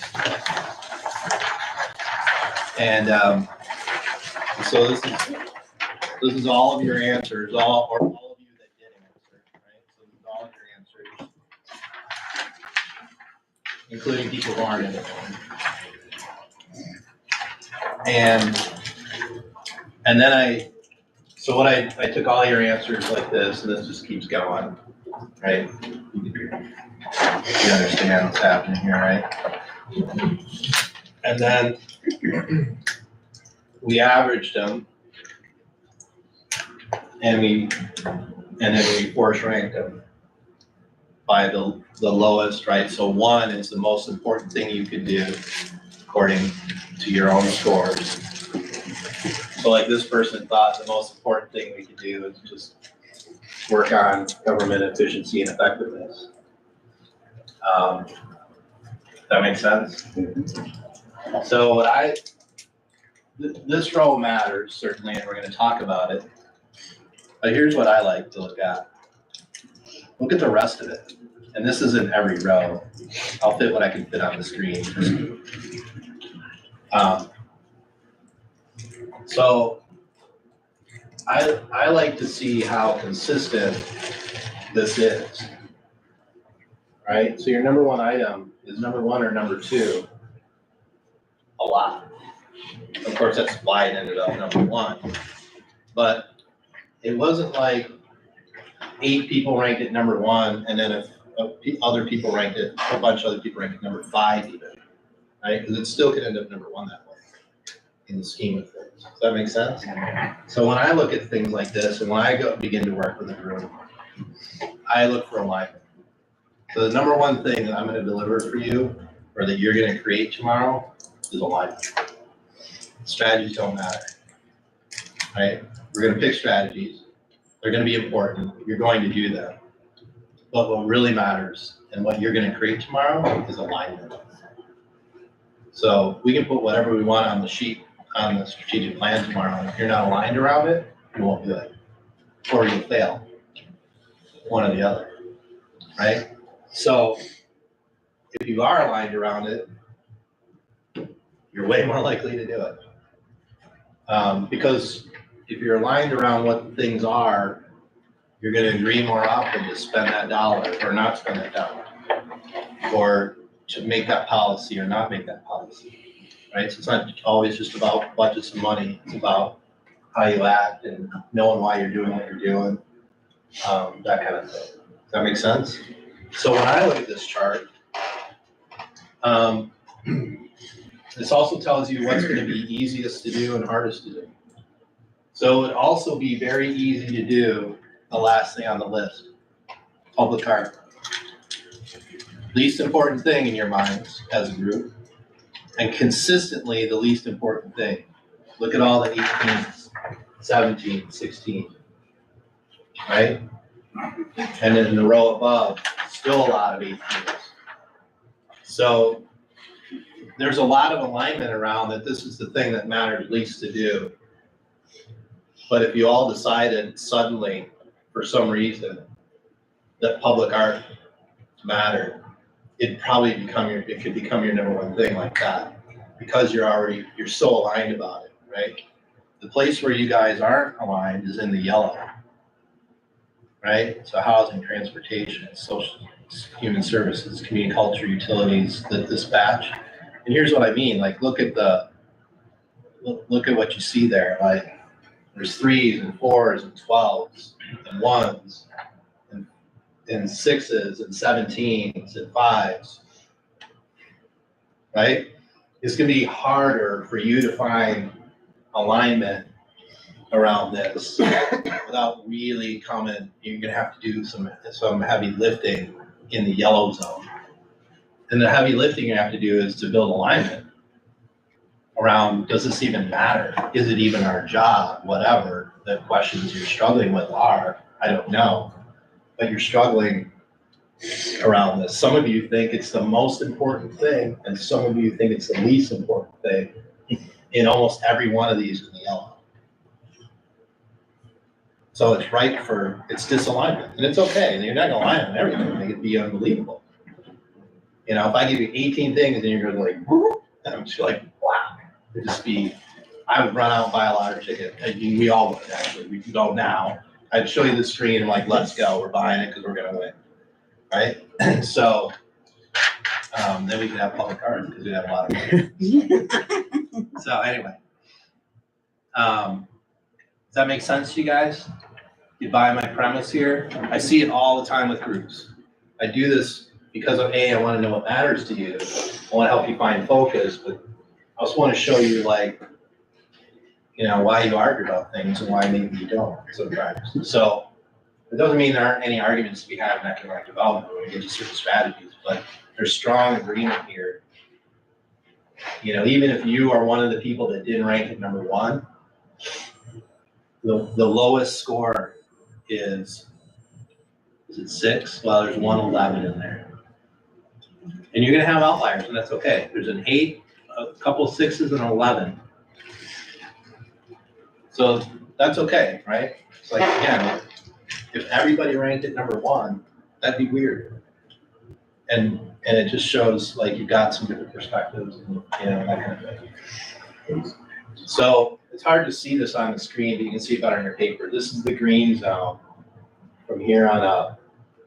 And these are categories that there should be fairly good alignment, right? You start to get a little murky in here around health, wellness, but there should be fairly good alignment around working on these focus areas.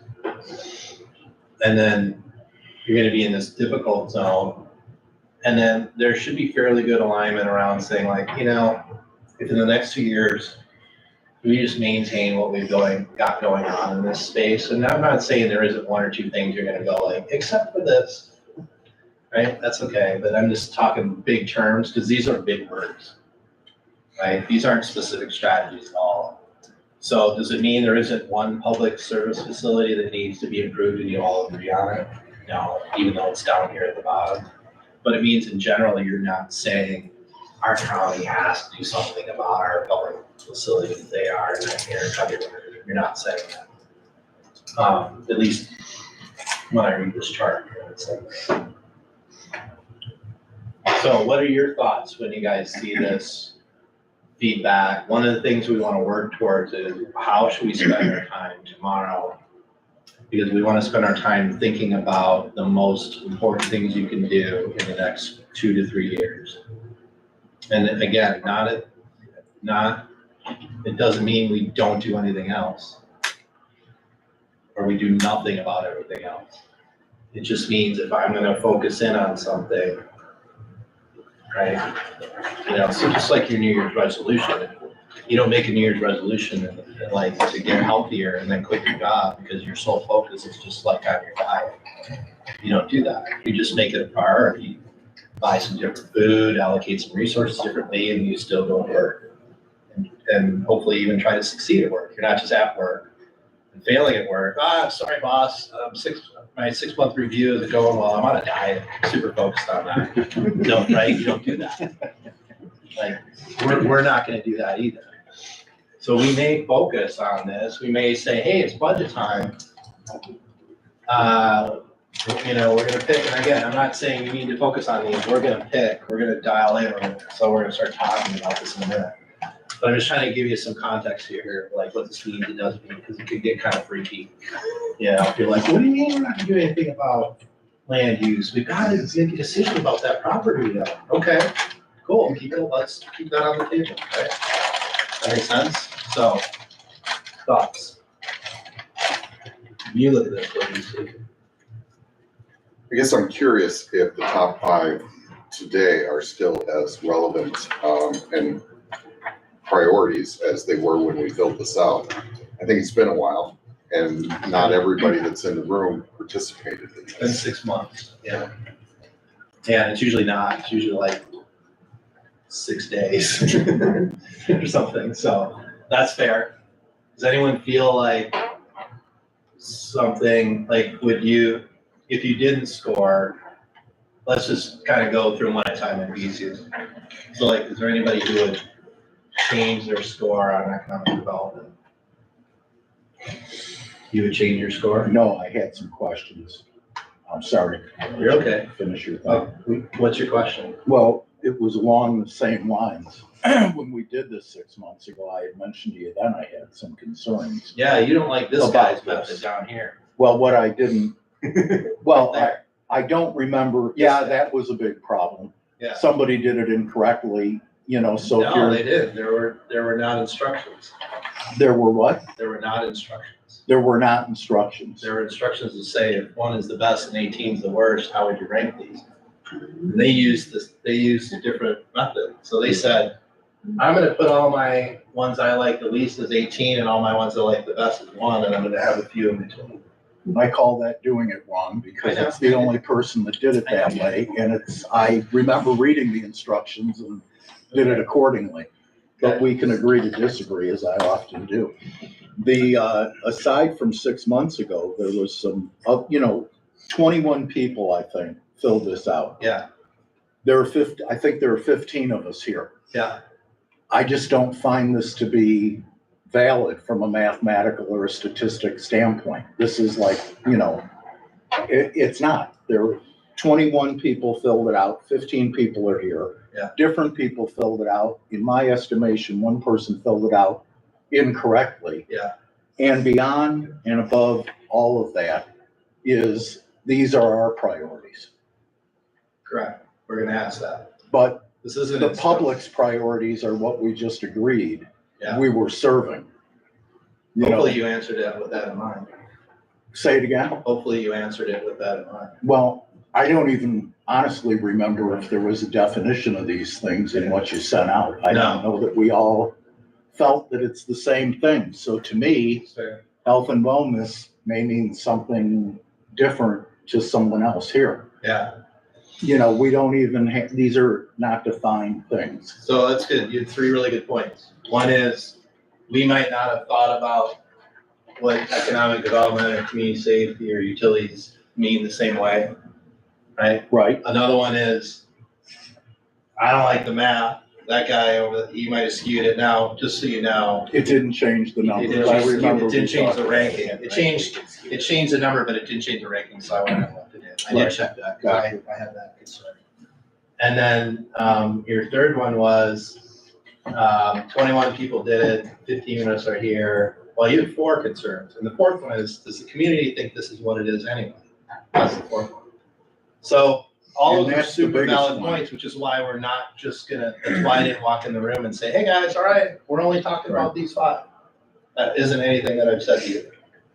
So what we are gonna do instead is say, here's some information that, flawed as you may believe it is, or good as I may believe it is, and we're gonna be at opposite spectrums of that. Statistically, mathematically correct? Probably not.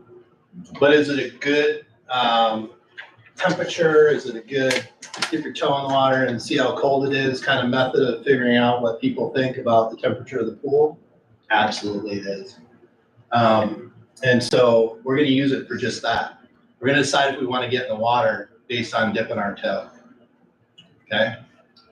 And so you ever dip your toe in the water and think it's not that bad and get in, you were freaking wrong, it was cold. Yes. Right? Or you ever do that? I've done that. So that might be the case here, we'll find out. But what we wanna do is, we wanna use this as some information, like as a way to start to say, hey, what's the group really think our priorities? What do we wanna choose to focus in on over the next, again, 24 to 36 months. Knowing where we are, knowing what our baseline is. And by the way, you guys are establishing the baseline based on your understanding of the county as individuals in your roles, right? So you're sitting here today and you acknowledge how the county's doing, what it needs, what it doesn't need, and that's why you're here. You wanted that.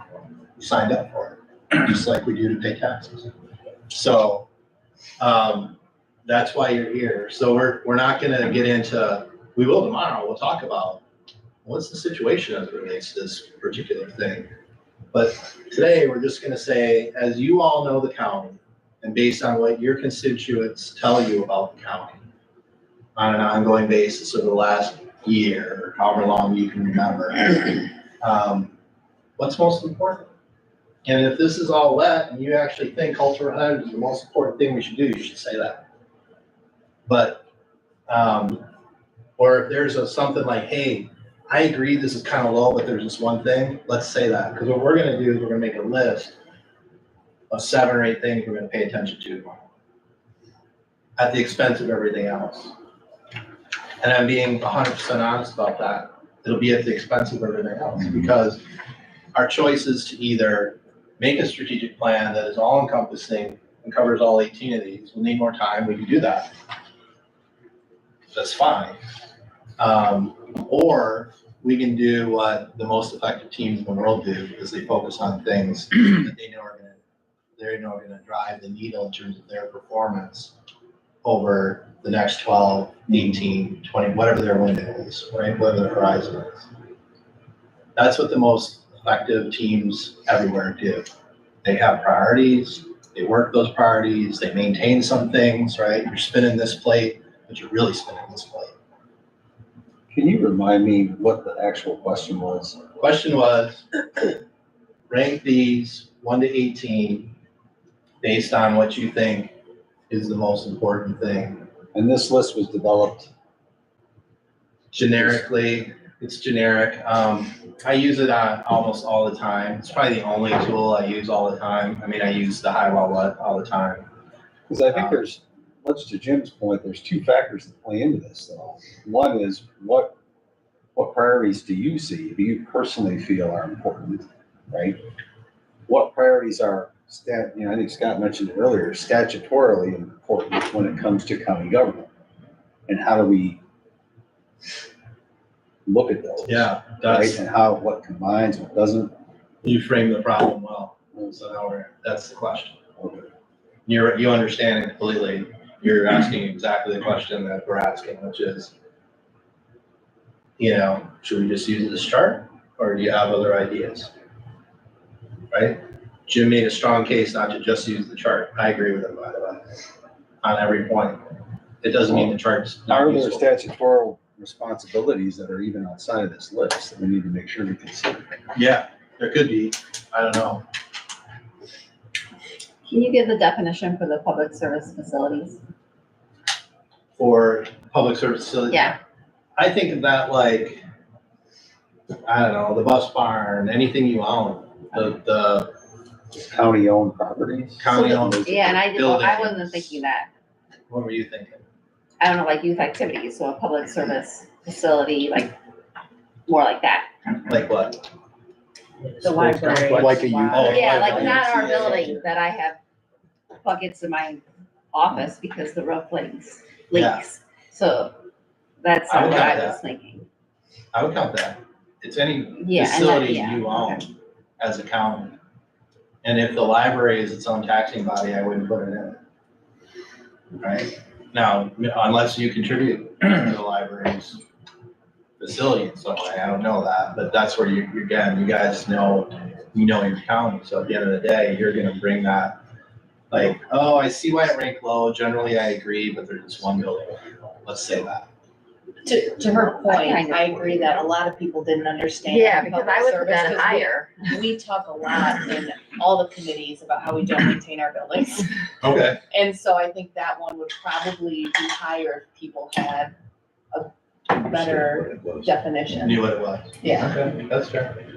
because it's not just one building that we're speaking of, it's No, I just mean lots of that. them. Well, I know, but like in your example, it's not just her room in the courthouse. I mean, it's the courthouse, Yeah. it's the public safety building. I mean, there's multiple buildings that Okay. need work.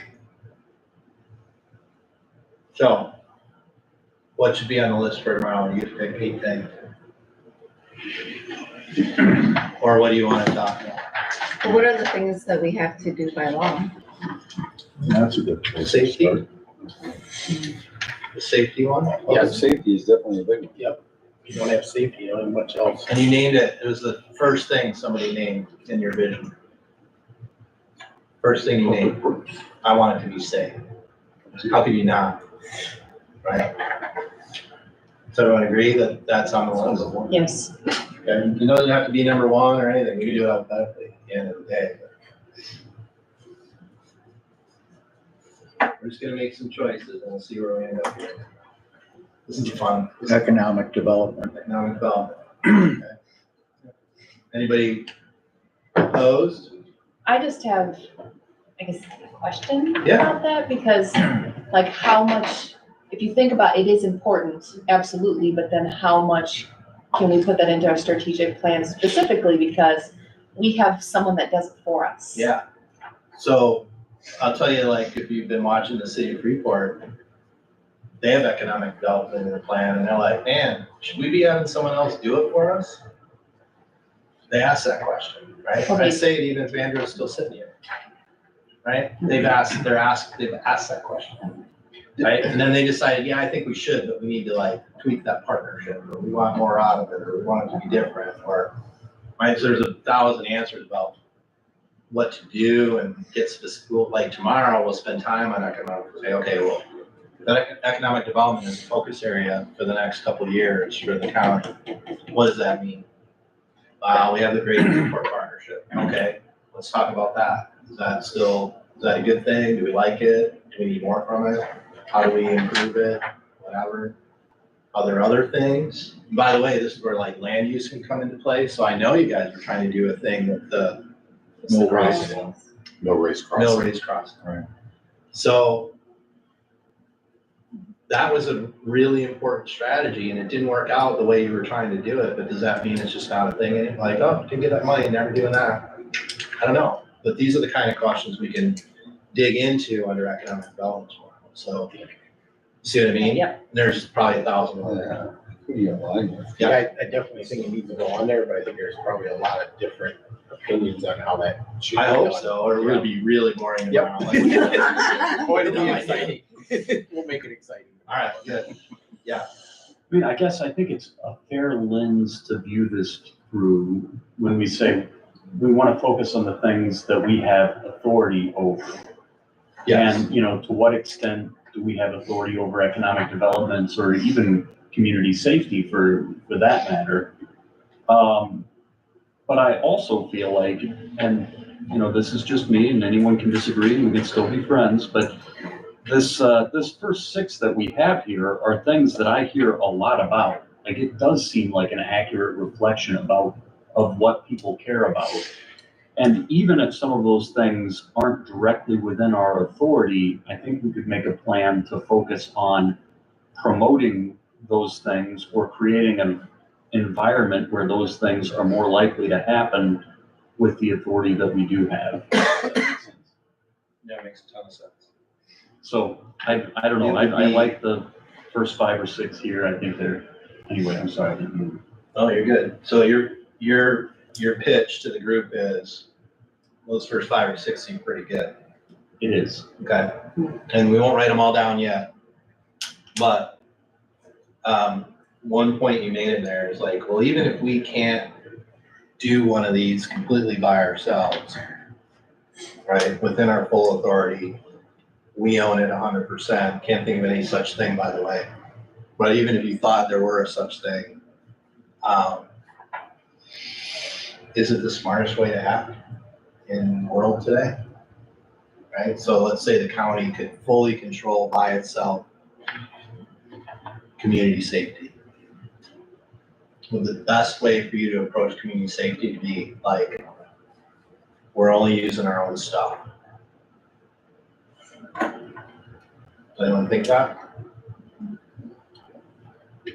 So again, if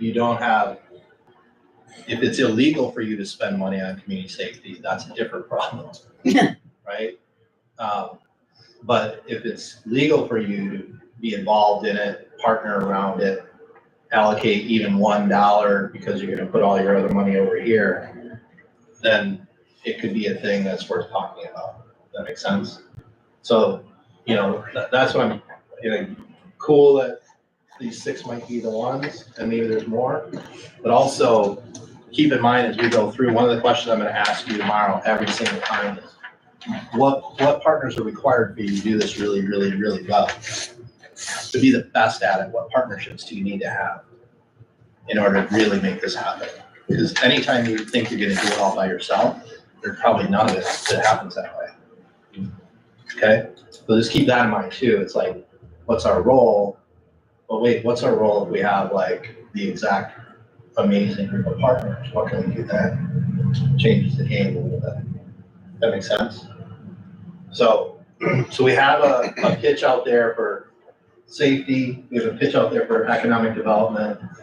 Anybody against writing economic development down? Okay.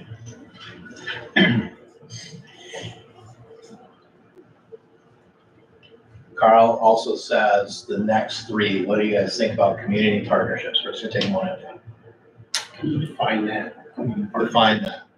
So it'd be improving your ability, your intentionality, and probably your effort around having community partnerships that create value for the people of Stephenson County. So it would be like the school districts or other.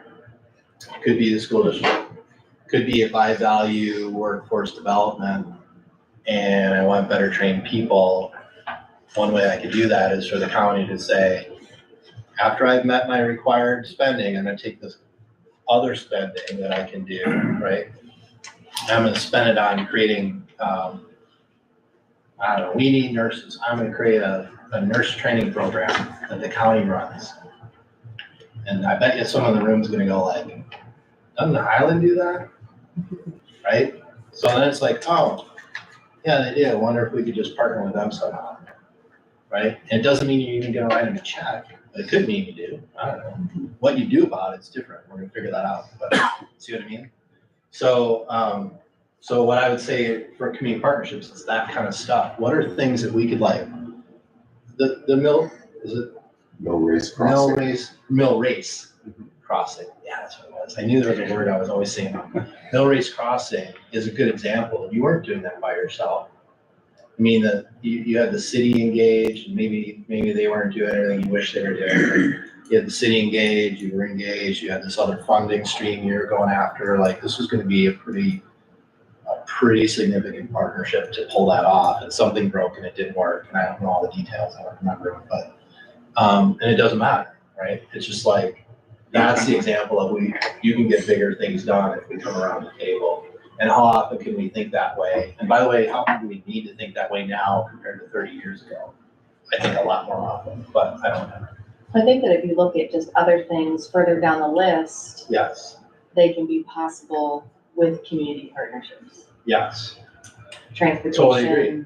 Open space. You have a place housing public authority, so like, what do they really need from the county? I mean, they have some money, they have stuff, but like, is there a partnership there? Transportation, a good one. Like, how do we make sure we're really synced up with Freeport and the state? Like, what does that look like to really be synced up with IDOT and Freeport and regional economic development partners who are all thinking about transportation the same way? Does that look like a different use for your airport? I don't know. Right? So like, you start thinking about transportation that way, and not just like, what can we write a check for? This conversation is about what can the county write a check for. It is a little bit. It's really about like, what do we pay attention to in the next 2 to 3 years and how? And one answer is we write a check. And 19 other answers are 19 other ways. That makes sense? So as we get into it tomorrow, we'll get into that. But today it's just like, what are we gonna pay attention to in the next 24 to 36 months that gets us going on a path to here, right? You were gonna say something. Oh, it seems like a decent argument if we've only got, I'm thinking of it as a fill in the slots kind of activity. If we've only got 7 slots to fill, it seems like a good argument to leave community partnerships off of it because I like the intentionality of it, but it will be a byproduct of most of the other things in that top 2 tiers even. So again, if we're thinking about focus areas, limited resources, maybe we can make that one the inferred focus area without addressing it directly. What do you guys think about that? I have another question about it. The partnerships, it says community partnership, that can be partnering with another community, government, business, anything. It can be public-private partnerships. Yes. Or, you know, two different governmental bodies working together. Yeah. Okay. Anything. I guess I've always viewed the partnerships that we do have, and the reason why we're involved in them is because they have a specialty that we don't have to bring on to the county's payroll. We're outsourcing that skill set. Yes, thank you. That perspective. They're the experts. We are not. We have partnerships, and I'm sure everybody probably knows, but we don't necessarily utilize them to the fullest of their capacity. Black Hawk Hills for economic development, Greater Freeport Partnership.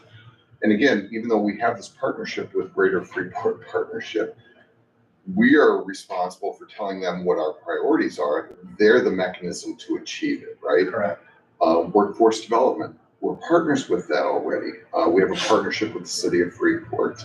There's just so much that we have that we're probably not utilizing, that we do need to understand that, because as you say, you know, it doesn't necessarily have to be a priority of the list as long as we understand that it exists and we can utilize it and utilize it better.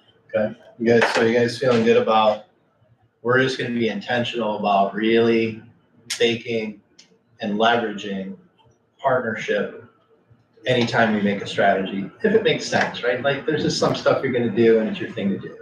I'm not saying there's none of that, right? And I did say that a minute ago, but I mean, it's going to be on a like rare exception basis though. It just is. So we're going to put partnerships off to the side. Okay. And we're going to say like, this is a cloud that's going to float above and through everything that we do. It's going to be a core value. It's going to be in our mission statement. It's how we do what we do. We do it through partnership as much as we can because we think it really makes sense when we do it well. We're not going to partner for the sake of partnering. We're a partner to create value. To me, that makes the case to have it on the list, not to not have it on the list. Yep. So we'll keep You're it on. saying it permeates everything. Yeah. And it's part and parcel of everything we do. Yeah. Then it ought to be one of the things that we focus on. Okay. My opinion. Yeah. I mean, you're saying it's let's part see and how it parcel plays of everything, but let's just leave it on the side. No, and I'm not deal with it saying too let's much. put it deeper in the plan. So like if I go back to here, when you guys described to me how you work as an organization, you said a lot of cool stuff, and you did say collaborative, but you meant it internally when you were saying it. You said right. That's you how were I thinking meant that. internally, but you didn't say we value and leverage partnerships in how you work, right? No, and it doesn't mean you don't. It just means you didn't name it as a priority. What I'm suggesting is this little cloud can be baked into how you work, and it'll show up in every single one of these. You'll name partners that you're going to reach out to, that you're going to work with, that you're going to try to create value with. That's all I'm saying. And we're just agreeing, like we're making a little social contract here that we're going to do that tomorrow. When we're naming things, and it'll be unavoidable because my process requires it. But we're gonna name partners that matter. And if there are none, that's okay. You know, there'll be one time like I don't know, I don't think we need anybody. All right. Okay. Is that fair? That's all I'm I saying. see both sides. The only thing I would say is that you don't see safety or economic development on the sheet you just pointed to that says collaborative either. That's in your So, vision. you know, okay. But it's not what you're pointing to, but that's an aside. I see it either way, Okay, good. but it's your world, so. I'm bringing you into it, man. It's just kind of crazy in here. It's like, you know, when you visit a foreign country, you gotta find your way around. That's what we're doing together right now.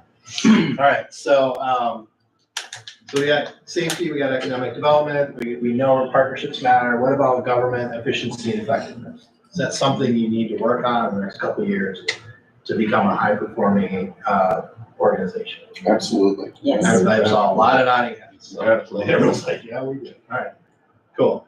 Well, I think that's a valuable one, not only because we all know internally that's valuable, but because that can be immediately apparent to the public. Yeah, It's got both sides to it. yeah. If we had a giant loudspeaker and we're in the perfect place to do it, like, raise your hand if you want, this should affect the government. I remember those. It'd be fun. We'll try that sometime. All right, health and wellness, right? So this is about, just promoting that in the way that a county government can. So I don't know all of your programs as it relates to that area and all your requirements as it relates to that area. And to be fair, when we did this, there was like a point of contention that may still be there or not, I don't know, around the senior facility, right? So maybe that raised this, maybe it didn't, I don't know. That's a good example of it's 6 months later, are things very different? What's your take on health wellness? I would also ask, what is the responsibility around that? I mean, we saw. We have a health department. Well, I would assume a fair number of people sitting at this table's opinion, in the last few years, we saw a very large government overreach when it comes to health and wellness. In terms of policy and implementing things that a lot of people didn't agree with. Yeah. So we'll have to. What is our true responsibility around that? I think too comes into play. Yep. I think this is one where we can, again, when you're talking about what we do tomorrow, we can take a big advantage of the interpretation of that, how we would like to, if this is a priority. There's a lot of stuff that can be done, even in the way we develop the roads and the way we plan tree plantings and whatnot that has direct impacts on the general health and wellness outside of anything we do through the health department or anything else. So I think you're right. A lot of people would agree, but that's one way. Yeah. And the fact that it ranks that high, I think, let's at least think about some other options. Yeah, it's like, don't throw the baby out with the bathwater, right? Oh, and health and wellness plays into public safety. This even relates to our own employees of county, HSAs and shopping for treatments and that. Yep, that's a factor. And you have a health department that I think you're required to have. We are. Like, you can't just not have it. And I would argue that it's probably underutilized and understood maybe. Yep. So spending some time as a group thinking about, and again, what you come up with is up to you tomorrow. I'm just saying this is a category that spending some time saying, okay, what do we mean by health and wellness in Stephenson County? What do we want to happen as it relates to that? What's happening now? How satisfied are we with that? What would we do different? Can we name 3 things? If we did them, would it matter? Right? Like, that's the kind of conversation we're gonna have tomorrow. And so, seems worthy of having, right? It doesn't mean that you're not gonna, you might only have one small strategy when you're done with it. That's okay. But you might have 4 really interesting new strategies, you start to think of it.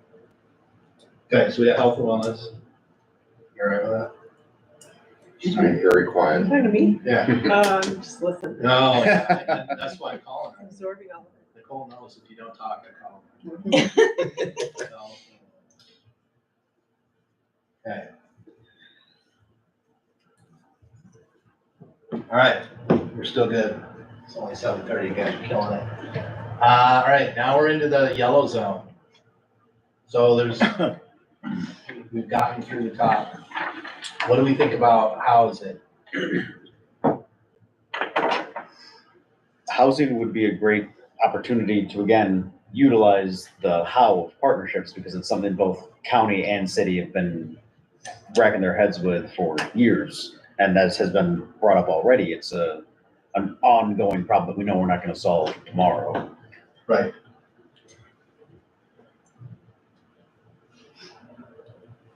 Does housing affect anything else that you named above it? Fair. Community safety. You guys get my question? So I said, does housing affect anything you've named above it? So you think these matter?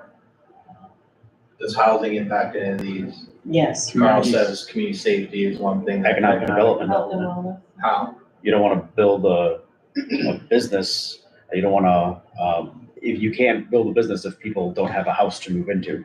So you need workforce housing. Yeah. Right.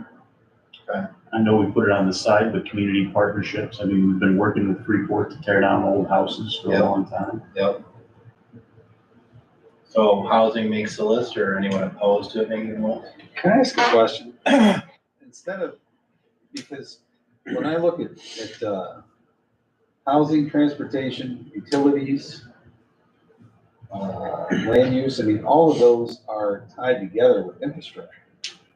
Couldn't you just label it all that one word? Because it encompasses all that. I mean, we have to have available utilities, available housing for economic development purposes and health and wellness of the community and the future where people all respect each other and all have a nice white picket fence in front of their yard, right?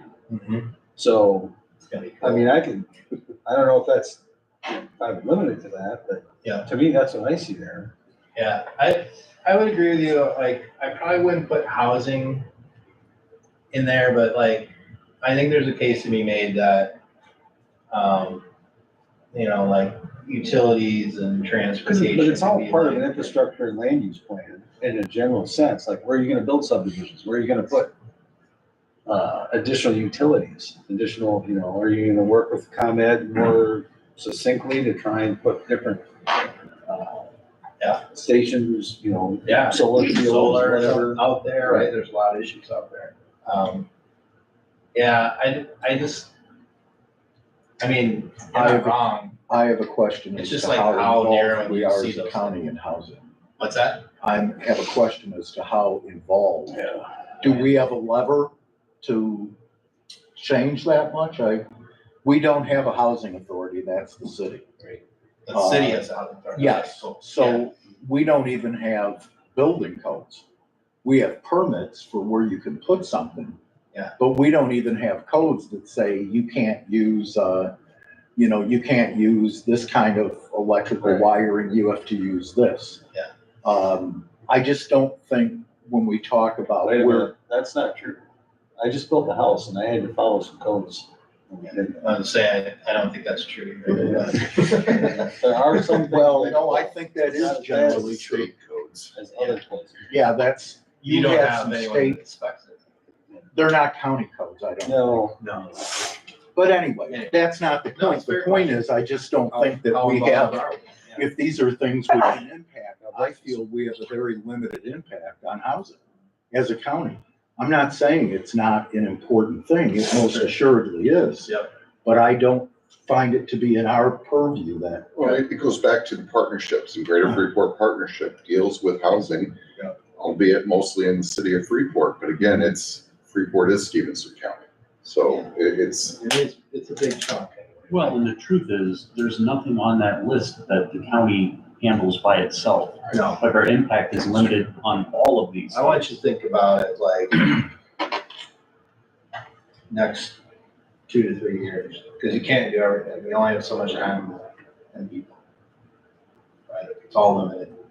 So does housing, if you only have a certain amount of things you can do, does housing stay on the list as compared to transportation? Or as compared to, do you need a land use strategy that could really help you set the stage for the future? Just because it got ranked down here, it could mean like, oh, we didn't really understand that one, or. Well, and I was going to suggest that is a priority, but we lump that in with economic development. The county has debt on Mill Race Crossing, and we do need to figure that out because Economic Development District that is funding the debt service right now expires in 3 years. Yeah. And that's an issue. That's a thing to figure out. On land use, the county board just passed a few years back,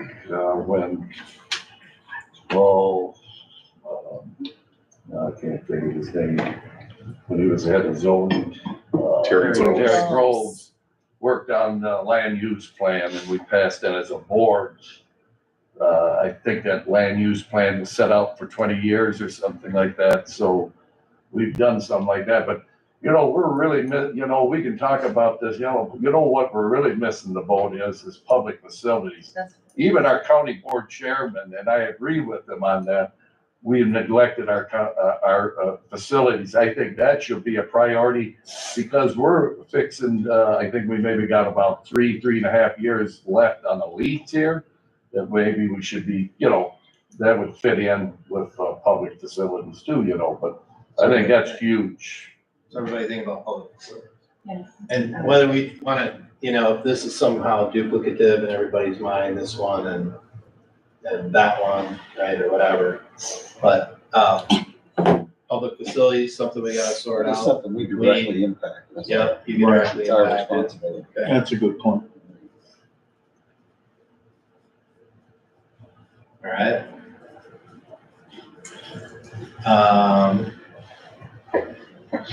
Transportation, so think about, don't get stuck in a road. Think about all of transportation, right? All the kinds. Is that a priority? I'm leaving Howard hang for a minute. This is one where I think we have an opportunity to start something new. You look at a lot of the surrounding counties, Joe Davies in particular, they've really developed their countywide transportation system. And I've heard from a lot of local agencies, from the housing authority to the hospital to a number of other things, that one of the biggest issues is people just can't get places, especially in some kind of an emergency situation. You talk about safety, you talk about economic development. If we want people to be able to live anywhere in the county and work anywhere in the county, a reliable transportation would be great. Again, health and wellness, one of the biggest pushers for a reliable public transportation is FHN. Because they can't get people to their appointments because they don't, especially in extreme circumstances, if you can't drive yourself, you can't get there. What other folks think, transportation? I'm assuming transportation would mean just roads in general, correct? Could be roads, could be Railroad. trails, could be rail, could be airports. I mean, I would, like, if we're looking at Buses. community needs, I think the community would, and I think a lot of us too, I mean, we're bringing up the repair of roads, and we have, there's been a group for the, you know, the trailways and getting that expanded. And I think there's a lot of different areas that we could expand on that the community talks to us a lot about.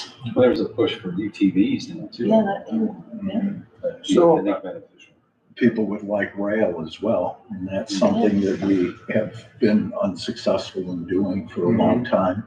Not us, but just, you know, this I mean, the region. city has, you know, it's minor, but they have rail to Chicago in their strategic plan. Mhm. Their role in that is advocacy. When there's a thing to go to, they committed to, the mayor's gonna go, right? They wanna see it happen. They're gonna participate in the quarterly, advocacy, ride the rail meeting or whatever it is. They're not building a railroad. They're not writing a check for the railroad. Well, we've been But they're gonna involved try to in help that. make it happen. We've been involved in that as well, and we just passed the resolution Yeah. 2 months ago.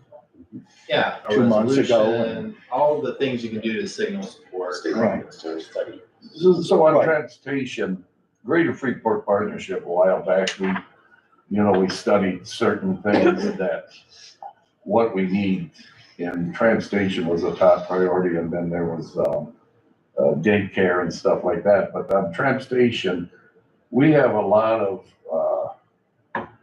food ag businesses out in rural Stevens County. And we have a company that employs almost 900 people. And the big issue is one time, they were paying for buses to transport employees. So transportation is a huge issue because there's a lot of employees that will tell you out in Stevens County, rural Stevens County. Yeah. They need the employees and they need to get them there, the Pearl Valley AIDS, huge problem, so transportation is an issue that needs to be addressed because the employees out there bring this to our attention all the time, that we got these job openings And a lot of the folks that can fill those jobs are Freeport people that don't have good running cars or they're carpooling or something like that, you know. So that's always been a top priority issue with companies in rural Stevenson County. Not only in there, I'm gonna just, like I mentioned, I drive school bus. We have to send a bus out to pick up employees, to bring them to work. Right. And also too, we allow parents, mothers or whatever, to bring their child to work with them. Mm-hmm. And they ride on the bus with them because they can't go to daycare. So you guys convinced me to write transportation. We're warm down. Everybody good? Yes. All right, let's see, social services. What do you think? We brought that up. Yeah. It was in the vision, we want that. I would go back to the partnerships. I think there's quite a few agencies around here, and again, and it's not a slight on the agencies themselves, but I don't know that they're all properly utilized, or they're just underutilized. Yeah. That's a better way to frame it. Okay. So what can the county do to help with that? Anything? Education. Awareness. Yeah. What do you think?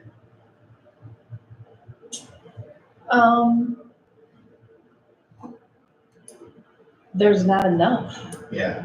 I mean, you'll ask, I mean, maybe like Sinisippi just expanded into the area because again, at FHN, to get mental health services, it's minimum 6 months, not a 12-month waiting list. And DCFS had to contract with Sinisippi because they couldn't get their clients in fast enough. I mean, there's just so much need in our area. So I wouldn't say that they're underutilized. There's just not enough. But that also goes back to economic development, getting people here, getting people to work there. There's a shortage of licensed social workers. I mean, there's, I don't need to talk about that anymore, but, you know, it's, like we have a 708 mental health board, but no, it's not. It's good. But, you know, hardly anyone knows what's discussed there and what happens. And I guess, you know, that's an area that, Who owns that thing? The 708 now. it's part of the county. It's a state statute, 708 Its mental own health taxing board, but body. there's They have a levy. yeah. So I thought Mr. Bush brought up a good point earlier when he said that the community has changed. Yeah. And it is changing. Yeah. That change has been in large part in aging of our population and a decrease in average income and an increase in our poverty rate. I'm sure there have been other factors as well. Those are just some of the drivers I'm aware of. Yep. I think some of these things we're talking about, like the social services, recognize that change and the need going forward. Yeah, and what I might throw out to you guys on this one is that, you know, there is a funding stream for it. There is a governing body, right? This 708 board. Mm-hmm. Maybe it goes on here and we think about, you know, you might not even solve it tomorrow. You might name like a question as a strategy, which sometimes you do, right? Like you aren't gonna have the answer tomorrow. Like, you know, we're gonna put up 84 stop signs as a strategy. That's really easy to think about, right? But in this space, it might be like, you know, I don't know, I'm not gonna say commission a study, but it might be some kind of thing where it's like, we need to learn about this so we understand how the county can,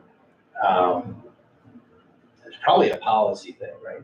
Put policy or put some kind of structure or support around it to make it more effective. You know, like that group or that board is struggling to keep up, could be probably underfunded, probably can't hire the type of skill set that it needs.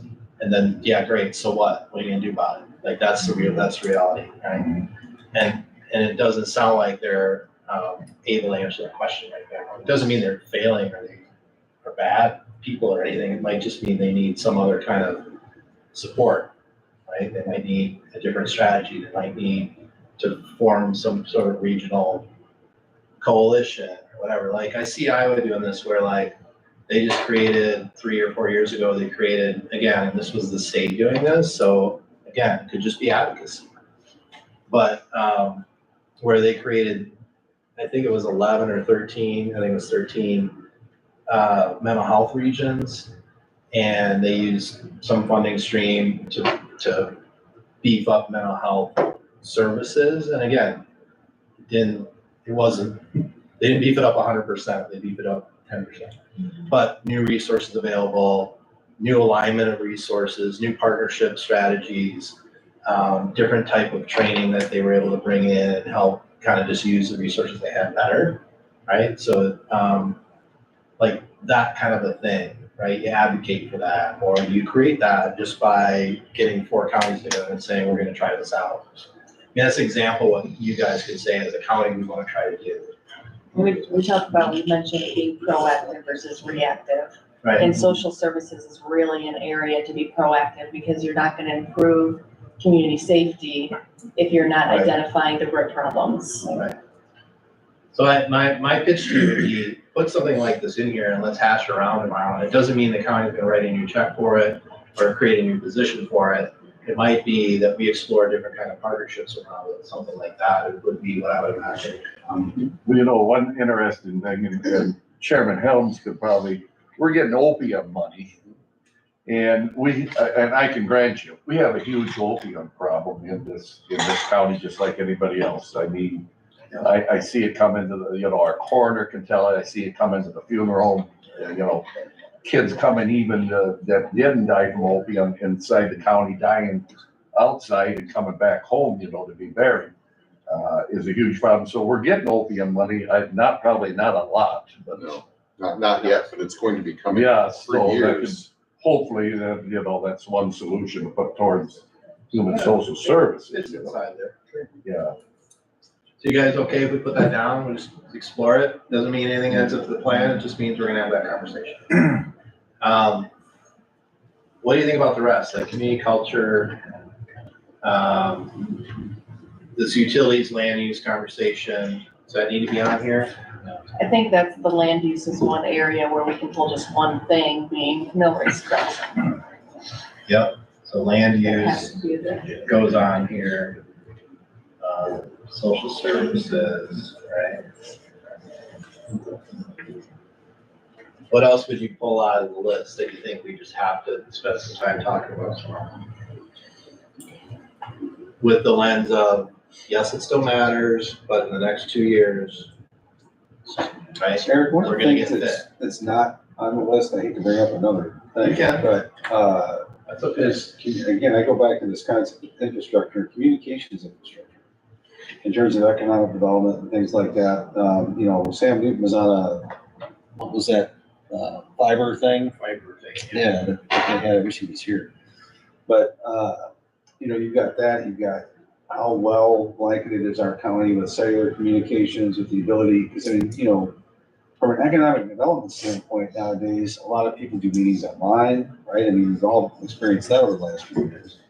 And so there's a lot of opportunities, I think, in that realm, if you have quality infrastructure, utilities, communications, that whole thing. I mean, maybe it plays under the economic development arena, but it also plays in the land use arena. Yeah, So it's like, it's it's a utility. it's another thing like the partnerships. It's kind of mixed into everything. Yeah, you need a strategy around the building, right? Yeah. Even if you're not gonna lay a single piece of fiber, you need a strategy. Yeah.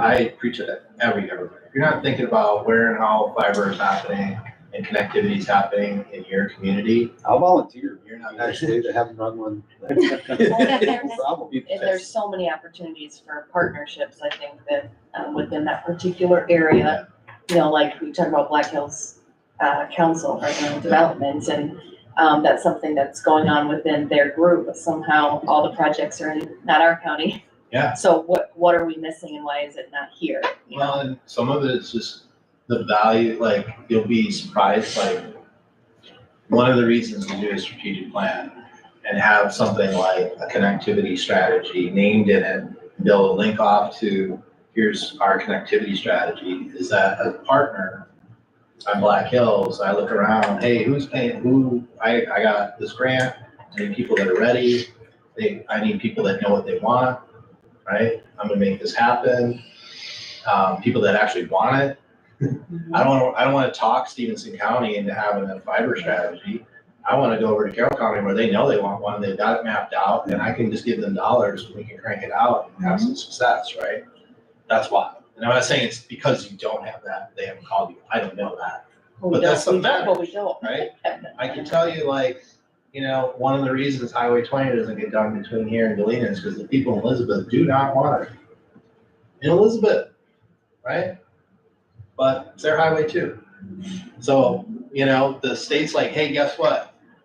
That little corridor of people that don't have their act together, I got a lot of money I can spend, a lot of places I can spend my road money. I don't need to try to go into a fight about where Highway 20 should be in Joe Davies County. I'm not gonna have that fight.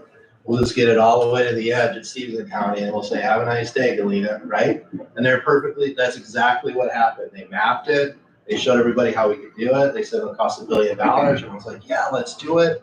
And then there was an agreement, not about the money or the need, but like whether I wanted to go around my town. And like, if you want to argue about that, we're out of here, right? And so, again, alignment matters, right? Like having it and stated, and this is a priority, and we're aligned around it, that matters. It matters a lot because the whole world's fighting for the resources, right? So I'm going to go where I know people have their act together. That stuff will matter. Let me bring some up too, you know, in this open space and parks, just to give you a little history. I know planning and development's ahead of this thing. And we've been going around and around about maintaining our landings. We have one park called Kent Monument, and we have numerous landings, and we got a couple trails.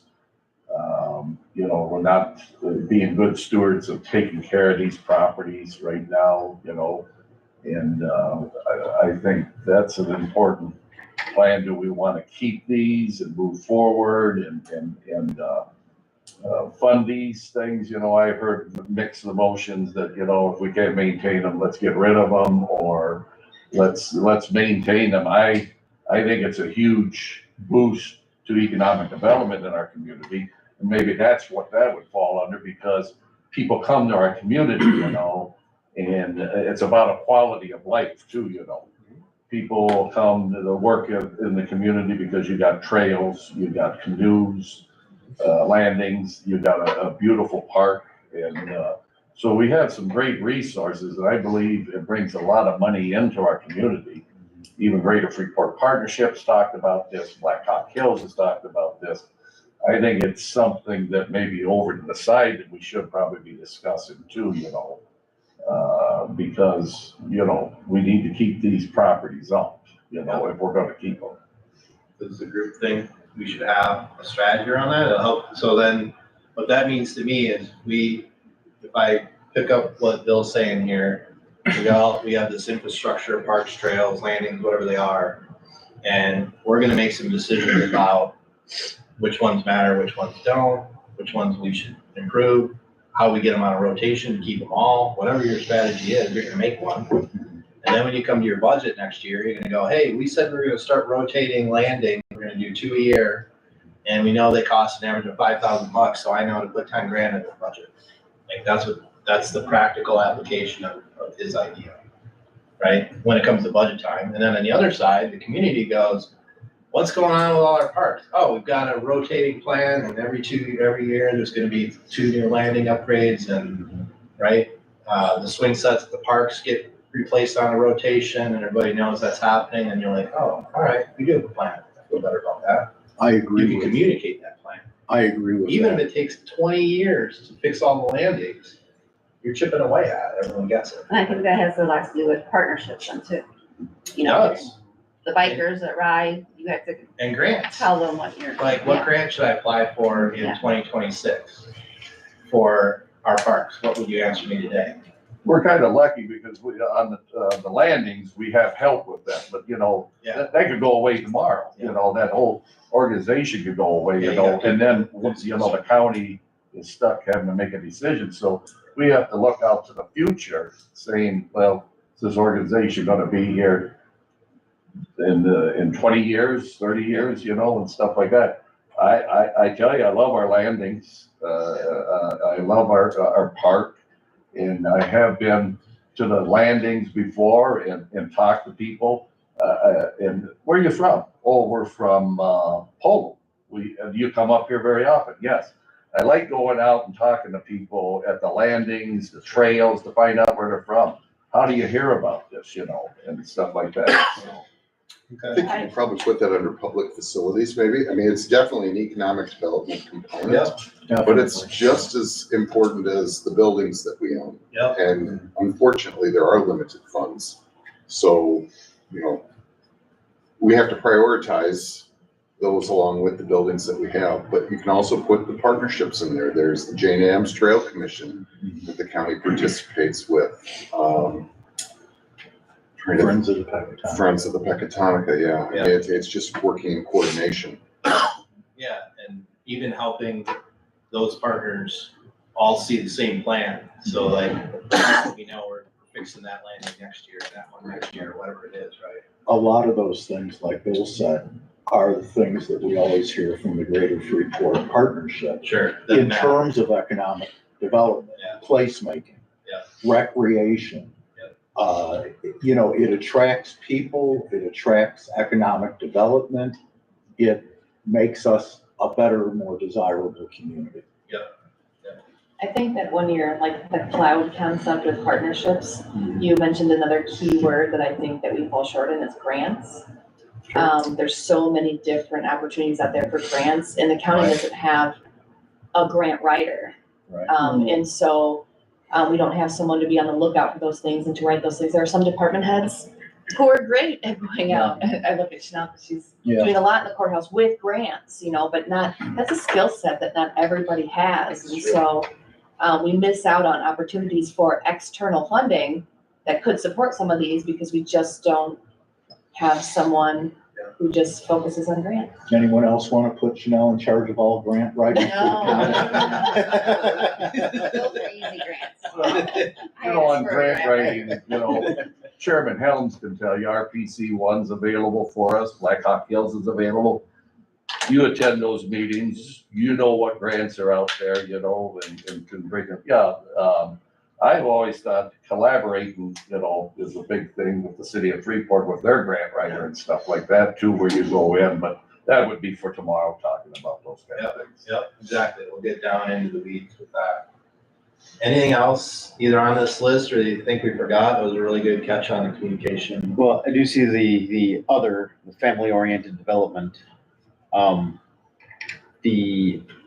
maybe Someone this is. like wrote that in, I think. I might take credit for that one. All right. I genuinely can't remember. It seems like something I would have done. Yeah. But there's a lot of focus on how can we bring businesses, how can we bring outside money, how can we get that economic development. But the more we make this, we tie those developments to facilitate families and family life, make it a community that you want to raise a family in, because that's one of the things we all hear. And again, we talked earlier, we can't do much about the education system, but we can still make this a community for families. And maybe it's one of those things that filters into all of this, but if I remember right, and I am the one that wrote that, it's because I think that needs to be a pigment we're painting with in all of these categories. It's not just about bringing money and cleaning up the streets to make it look good to visiting retirees from Chicago or whatever. It's got to be someone. I've got a 5-year-old. Right. As I said in the beginning, I want her to have the same experiences and opportunities and view of this community that I grew up with. I agree with him on that. When I first went on the city council, they was always talking about making Freeport a retirement community, which I had a problem with. You're failing at that. You're getting younger. That baffles me. I'm sorry. I might have to do it with our teen pregnancy rate too. Oh, okay. So I think, what do you guys think about having this as something that, I mean, it could be a specific strategy, certainly, or I mean, a specific focus area, but it could also just be a thing that we talk about, you know, as sort of a filter, right, or a lens that we apply. I always like to think about, you know, this idea of lenses, right? So you switch to the red lens, the yellow lens, or the family-oriented lens, or the partnership lens, right? So it could be a lens that you apply when you're talking about different things. It might not be a lens you put on every time. That's why it's just a lens. You put it on, you take it back off. But it could be a lens that you're looking at and saying, yeah, how do we make, maybe our public facilities aren't oriented towards families. What would that mean? Or, right? So it'd just be a question you're gonna ask yourself, It's interesting. service-wise. It's interesting. It's more, to me, having that overarching, it's more of like part of the vision.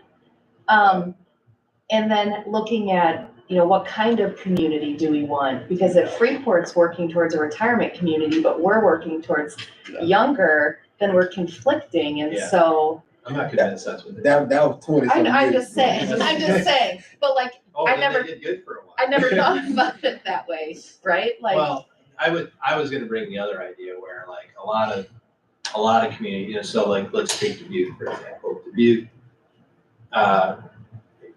you guys have been to Dubuque, right? So you know downtown where they redid all the old millwork buildings, they call it the millwork district. So their entire vision around that wasn't retirees, wasn't families, it was millennials. It was millennials before they called them millennials. 20 some years ago when there were no millennials, 25, 30 years ago, when there were no millennials, there were none, no one called them that, because there were none. They were aiming at millennials. Right? They're like, this is gonna be a place for young people. There's a place where young people are gonna come, they're gonna wanna live there, it's gonna be cool, they're gonna right, work in our employers' places, and that's what this neighborhood was aimed at, right? So they chased millennials hard, and that whole district is oriented around that idea, and you look what's down there, it's like restaurants and, you know, little nightlife things and whatever. And kind of hit the little grocery store, and, right, that kind of stuff. They're aiming at that group. They did it intentionally. The design of the whole thing is all that way. Every building owner bought into the vision, right? I mean, it's a big idea, huge idea, $400 and some million idea, right? That they executed around that. So there's no reason that you can't do the same thing. And maybe you shouldn't do it around millennials. Maybe Freeport isn't the best, you know, like maybe you don't need to target millennials. Maybe you need to target families. Right? So there's nothing wrong with picking that and then just saying, that's a lens we're gonna apply. When we think about community safety, it's because we want families to live here. The change would be different, right? Than if it were for seniors or if it were for millennials. We can think of different things you might do around safety for families that you wouldn't have to do if it's all about millennials. Economic development, same thing, right? All of these things, like, you can apply that lens to. So I think there's something to that, like thinking about what's your identity and who you're trying to be. I've done a lot of that conversation with Freeport. Who are you guys trying to be? You have to be something, you have to know who you're trying to be, right? What's your why? What's your purpose? Isn't that 2050 list a place where families would want to live? It should be, right? It sounds like it to When I me. look at all the things we put on there, Yeah. it seems already kind of pretty. I mean, you know, you didn't name things that you would, now we gotta go to Z, right? But we didn't name things that, this isn't screaming Gen Z to me. I'm not saying they wouldn't like this, but, you know, it's not hip. It's just a really nice place to live, right? And that's great. Like, why not be that? Why not just be a great place for families, right? We should do more. Stephenson County, a great place for families. Yeah, so, yeah. Put it on the flag. So we'll throw that on there. Like, to me, that's just another, that's like this partnership lens, you know, we're gonna have this family oriented lens. Are you guys on board with that? Yes. I think that's a foundation of a good culture is strong families. So we need to have that. Yep. All right. Any last things? I still have to go back, and we need to embrace our diversity. Yes, you're right. Do you think that the county should have a separate focus on that? Or I know, so like, there's two schools of thought on that. One is we bake it in everything we do. I think you almost have to do it in everything that you do. But you have to be pretty advanced in your work on what I'm gonna say DEI, diversity, equity, and inclusion, to be good at that. Or you won't really do it. Yeah. I'm sorry to tell you. Because So- right now, I go through things that goes on in Freeport, seeing like that. All I see is white people. I see no more no color. And now the population is you getting a large majority of Hispanics that's coming into the town. Yeah. No busing.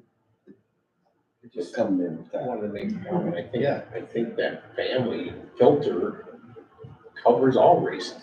We don't have to. No, we I don't have to mean, break it I down. understand where you're coming from. You know what I mean? But I like, think that covers. in all the races. world today, if you're going to change the culture of your organization or a community, and you're going to make it so that it's truly embraces diversity and is fully inclusive, you have to first of all say that. You have to make policy about it.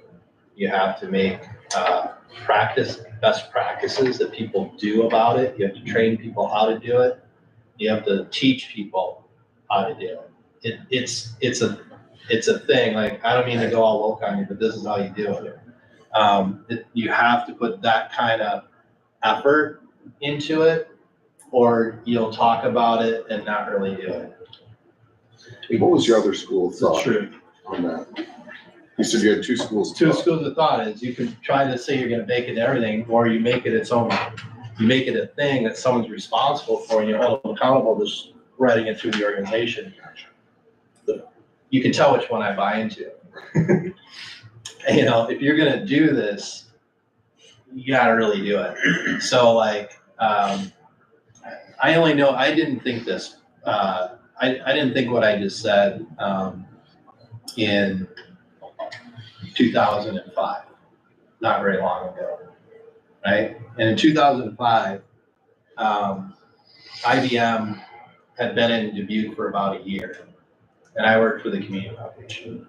And one day they came to, so IBM brought 1,000 jobs to Dubuque in the downtown, and people from all over the world. I don't mean just some Hispanic people, I mean just, right? I mean all over the world. And they came to, I got to go to this meeting, So they called a meeting one day, like had people fly in from New York. And it's like the 5 head, right? The CEO of IBM is there. Their diversity officers, their HR people, their real estate people, right? The real estate people are the ones that made everybody nervous, because why would they be there if they weren't leaving, right? And so they had a meeting and they said, we've been here a year and we're really having a hard time hiring and retaining our workforce that we're used to being able to hire and retain. And it's not because we can't find them, it's because they won't stay. And the reason they won't stay is because they don't feel welcome in Dubuque. And they said that to the mayor and the city council and Rick Dickinson, the head of the Greater Dubuque Development, and right, so all the hubbubs of the city and the county, all there. County administrator, everybody. And they said, you have to fix it, and we're going to teach you how. And so they said, we're going to invest in teaching you. We're going to give you access to our team, our resources, all that. And they have a culture that embraces, not just embraces equity and inclusion. They live it. They live it, right? It's in everything they do. Because they want the smartest people from India to work for them, and the smartest people from everywhere to work for them, right? They don't want to care about diversity. They have to care about diversity because they need all of that to happen, and they have to care most of all about inclusion, right? Everybody has to feel included in their culture. And so we embarked on a thing called Inclusive Dubuque. All these players funded $500,000 over 10 years. We created a equity inclusion person. We went and hired somebody, brought them in. They lived in our office at the Community Foundation. So like we provided an office space. We wrote grants to fund this whole effort. And it did everything. It changed the way the city government worked. It changed the way our economic development organizations work, changed the way the Community Foundation worked, changed the way the chamber worked. And then we branched into, we got the 50 largest employers together, started providing that training to them, because we knew that if the 50 largest employers weren't doing this, it wasn't gonna help IBM either, right? You can't just like fix up one bedroom in your house and then think you got the rest of the house covered, right? That kind of a thing. And it's still going. Like, it's the kind of thing we sat down and we said, this is gonna take 30 years to do, and step one is today. So I'm not saying you can do that, should do that, or ready to do that, none of that. I'm just saying if you're really gonna do it, that's the type of effort it takes to get to where you're gonna change the culture, not just in the county organization, but you're talking about changing the culture in a city or in a county. That's a big lift. It's super big. So just know, like, you won't do it by just saying, like, we require, the Pledge of Allegiance every morning, right? It isn't that. It's deeper than that. So I just want you to know that. It's a big lift. Yeah. I don't mean any disrespect on this, Ronnie, but how do you ever get to a point of unity by always focusing on your differences? Yeah. So what I'm getting at here is, I firmly believe, as sure as I'm sitting here, that every person that's here is a human being. Mm-hmm. Period. Yep. End of story. Exclamation point. I Yep. give a rip what somebody's skin color is. Yep. I don't. To me, there's one race. It's the human race. Mm-hmm. Done. And I think that's the only way you're ever going to get to a point. What did Dr. King say? I think back in the day. Seriously, what did he say? You just one person. Well, no, but what did he say? I understand culturally it's not a reality right now. I'm not saying that. But what did he say? He said, that a man will not be judged by the color of his skin, but the content of his character. You're right. How do we get to that point? By always focusing on our differences. We all do it. I'm not saying, I'm guilty of it too. I would love to get to a point where I'd wake up someday and never have a thought in my brain that would ever enter my vein that somebody from a different culture is different from me, so I need to focus on that difference. Yeah. Instead of looking at him as a human being that was created by God, like I believe they were, right? And deserves my respect and best effort that I can give them to make their life better in some way. I think the goal is just different for that, for an organization or for an organization, right? Whether the organization is a company. But how do you teach people that, Eric? How do you, because right now the culture is going way over here saying we got to focus on everybody's differences and make everybody feel included. I agree. I get where you're coming from. No, I don't disagree with where you're coming from, but the way so what you're doing though is you're trying to undo, and like, we don't have time for this. I know. But my really unfair one sentence answer would be, what you're trying to do as a county government is undo systemic problems inside of your institution. Those could be policies, they could be anything. And that's the thing you're really looking for, right? It could be hiring practices, could be whatever. And some of them are super subtle. And so when I make you think about differences, I make you think about, I make us look around and say, hey, who got hired at the county garage in the last 3 years? And how many of them were friends or relatives of the other 8 guys that already work there? I make you ask that question. Because those guys aren't looking at differences, I promise you. They're looking at, where do we get a guy that I know, that I trust, that I already like, that can do the job? And I think he's the best qualified. But that happens everywhere. Yeah. Too. And that's that type of thing. That's what we're trying to right? Understood. Unwind a little bit. Well, maybe we look at it. This isn't about like individual people when we're talking at an institutional level here. Mm-hmm. This is about policies, procedures, that sort of thing that create equity and fairness.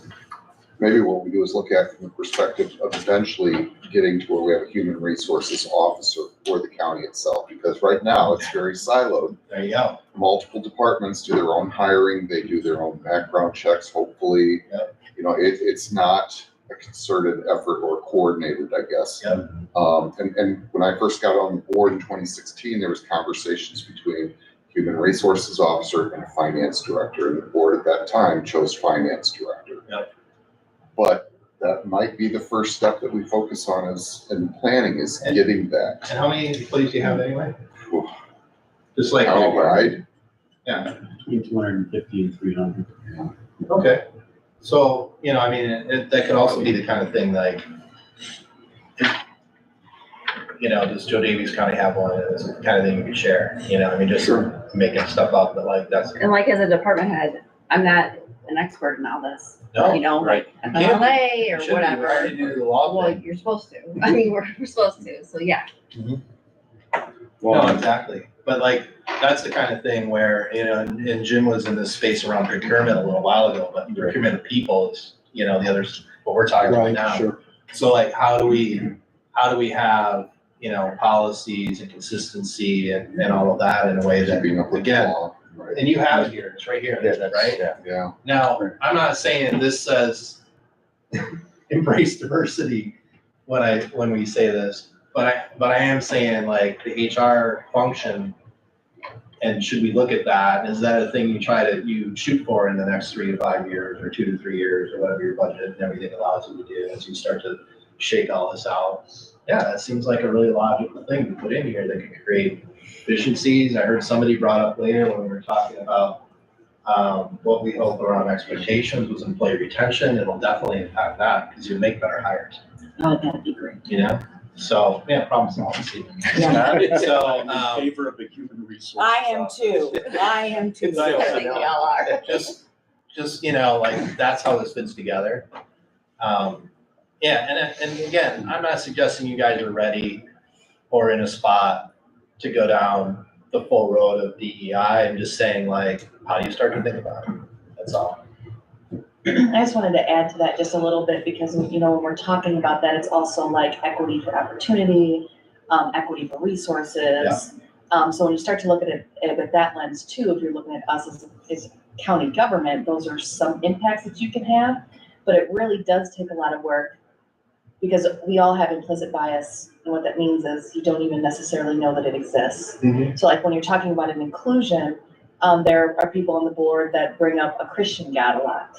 And that's their faith and that's great. But that leads, when you talk about it in a government aspect, those who have a different faith, they feel excluded. Yeah, those are all things, right? And again, things you may or not have interest or readiness to do, but you know, things that are out there. All right, it's 8:23. We're on time. Yay. Any last run at this? Is somebody sitting here saying, you guys, we gotta talk about this tomorrow? Is there? I think that's a really good list. It's a good list to me. I feel comfortable with it, so I don't wanna, but I also just don't wanna like shut somebody up. All right. So, let me look at my list. All right. I don't need to show you that. Okay, so go to the 8 to 8:45 section of your agenda. You guys have that in front of you? Everybody have one? Yeah. So we're gonna do the 7-question thing tomorrow because there's no reason to do it now. And, but I do want you to think about these next set of questions. And I know it's like short night, so like, you know, go home and go to bed, right? But I just want to throw these at you, just to, again, leave it with you. You know, you wake up in the morning, you might have a good idea, or you're driving home, you're like, oh, we said that thing. I think we should make sure I bring this up. You don't need to bring back a list of 19 answers to these questions or anything. You don't have to bring back any. But if you do have an answer, you're like, hey, you left with this question. I thought of this. I want to hear it tomorrow. Okay, that's all it is. And this will be baked into what we do all day long tomorrow. So we're gonna ask ourselves, when we think about these things, safety, economic development, government efficiency, effectiveness, health and wellness, public facilities, transportation, social services, land use. When we're talking about those, we're gonna be asking ourselves, what performance measures are we trying to hit that? And tomorrow I'm gonna talk more about what a goal is, what a performance measure is, what a strategy is, right? Because we're gonna use that language. We're gonna use wonky strategic planning language. And so a performance measure is, what do you think it is? You can say it backwards and it's the answer. How you measure your performance in a thing, right? So performance measure for economic development might be number of square foot of buildings built, right? That's a common one. Or dollars of new construction, or number of jobs created, all performance measures, right? Average wage could be a performance measure. So you don't have to again, you don't have to make a list and bring them, but because you'll have time to think about it. But I just want you to start thinking about, well, economics is kind of a big word. What are we trying to move the needle on here? Is it new construction? Is it jobs? What is it, right? You can say all of it, but what is it? We got a year to move the needle. What is it, okay? How are we creating effective partnerships? So just start to noodle on, what are our partnerships around safety? Again, we're not gonna sit and name them all tomorrow. This is stuff that's gonna be in your bucket that you're gonna reach into and grab all day long. Oh yeah, partnerships around safety, I thought about that, here we go, right? How are we empowering staff, right? So, are you an organization that's slanted towards the needle leans? Staff are always empowered to some degree. Staff is never completely disempowered. It's just not a thing. But they can be really close, right? And then the other way around, right? It's all about staff and they're driving the bus. And you've seen that, right? You've seen weak board, strong staff type situations, see strong. And when I say weak, it's not a negative. It's just where the balance of ideas and whatever policy leadership come from. So there's a balance you want to strike where obviously it's the board's responsibility and job to be in charge of the county, and should say, it's my own opinion, really strong leaders that are experts in their field, and they bring to us the very best information so that we're lay people around the table. We have other jobs, we do other things. I want my finance director to be the smartest person about government and county finance that I've ever met in my life. That's who I want if I'm on the county board. So I can go, Joe, tell me what we really should be doing here. Tell me the three options, why I would pick this versus that, or, right? And then I know I get to decide. It's my job to decide, but you're going to make me smarter, right? That's what I want from staff. It's me. I don't know if it's what you want. You're going to decide, but how are we empowering that? How do we make sure that happens? Yeah, by hiring the right people, but they're already here. So what are we doing with the ones we have to make sure that we help them become that sort of leader, right? And still respecting the roles and responsibilities, right? This isn't about disempowering anybody. It's about empowering somebody, right? And then what is it we will do? And by the way, it might be how we empowering staff as it gets to executing the strategy, right? So, hey, we made a strategy about this. This is something staff should be able to run with. Boom, right? Go. You get the strategic plan, make it happen. We want reports back that we know you're going to make it happen. And then what is it we will do? So as you start to think about these things, there's things as we went around today that you didn't say, and you're already thinking about. Oh, we got to do that in safety. we just gotta do something about that. Some of them we did say, we gotta do something about the landings. Okay, great. So we did, occasionally an example came up or a strategy came up, but most of the time they didn't. Tomorrow's all about that. We'll just start thinking about it. Once you start shifting from vision, mission, focus areas to what are we really gonna do, you guys? What are we gonna do about economic development? Like, what is it? There's 2 or 3 things we just have to do. What are they? So I want you to start thinking about it. Again, you don't have to come with a list. We're gonna spend time doing that thinking tomorrow, but just, those are the seeds, right? I just seeded the day. Questions? And tomorrow I'll almost not talk at all. But you'll talk a lot, especially in your own. Just pick it up. I know. All right. She's used to it. You guys good? Does this make sense? You see where we're going? Yep. You remember the vision you wrote?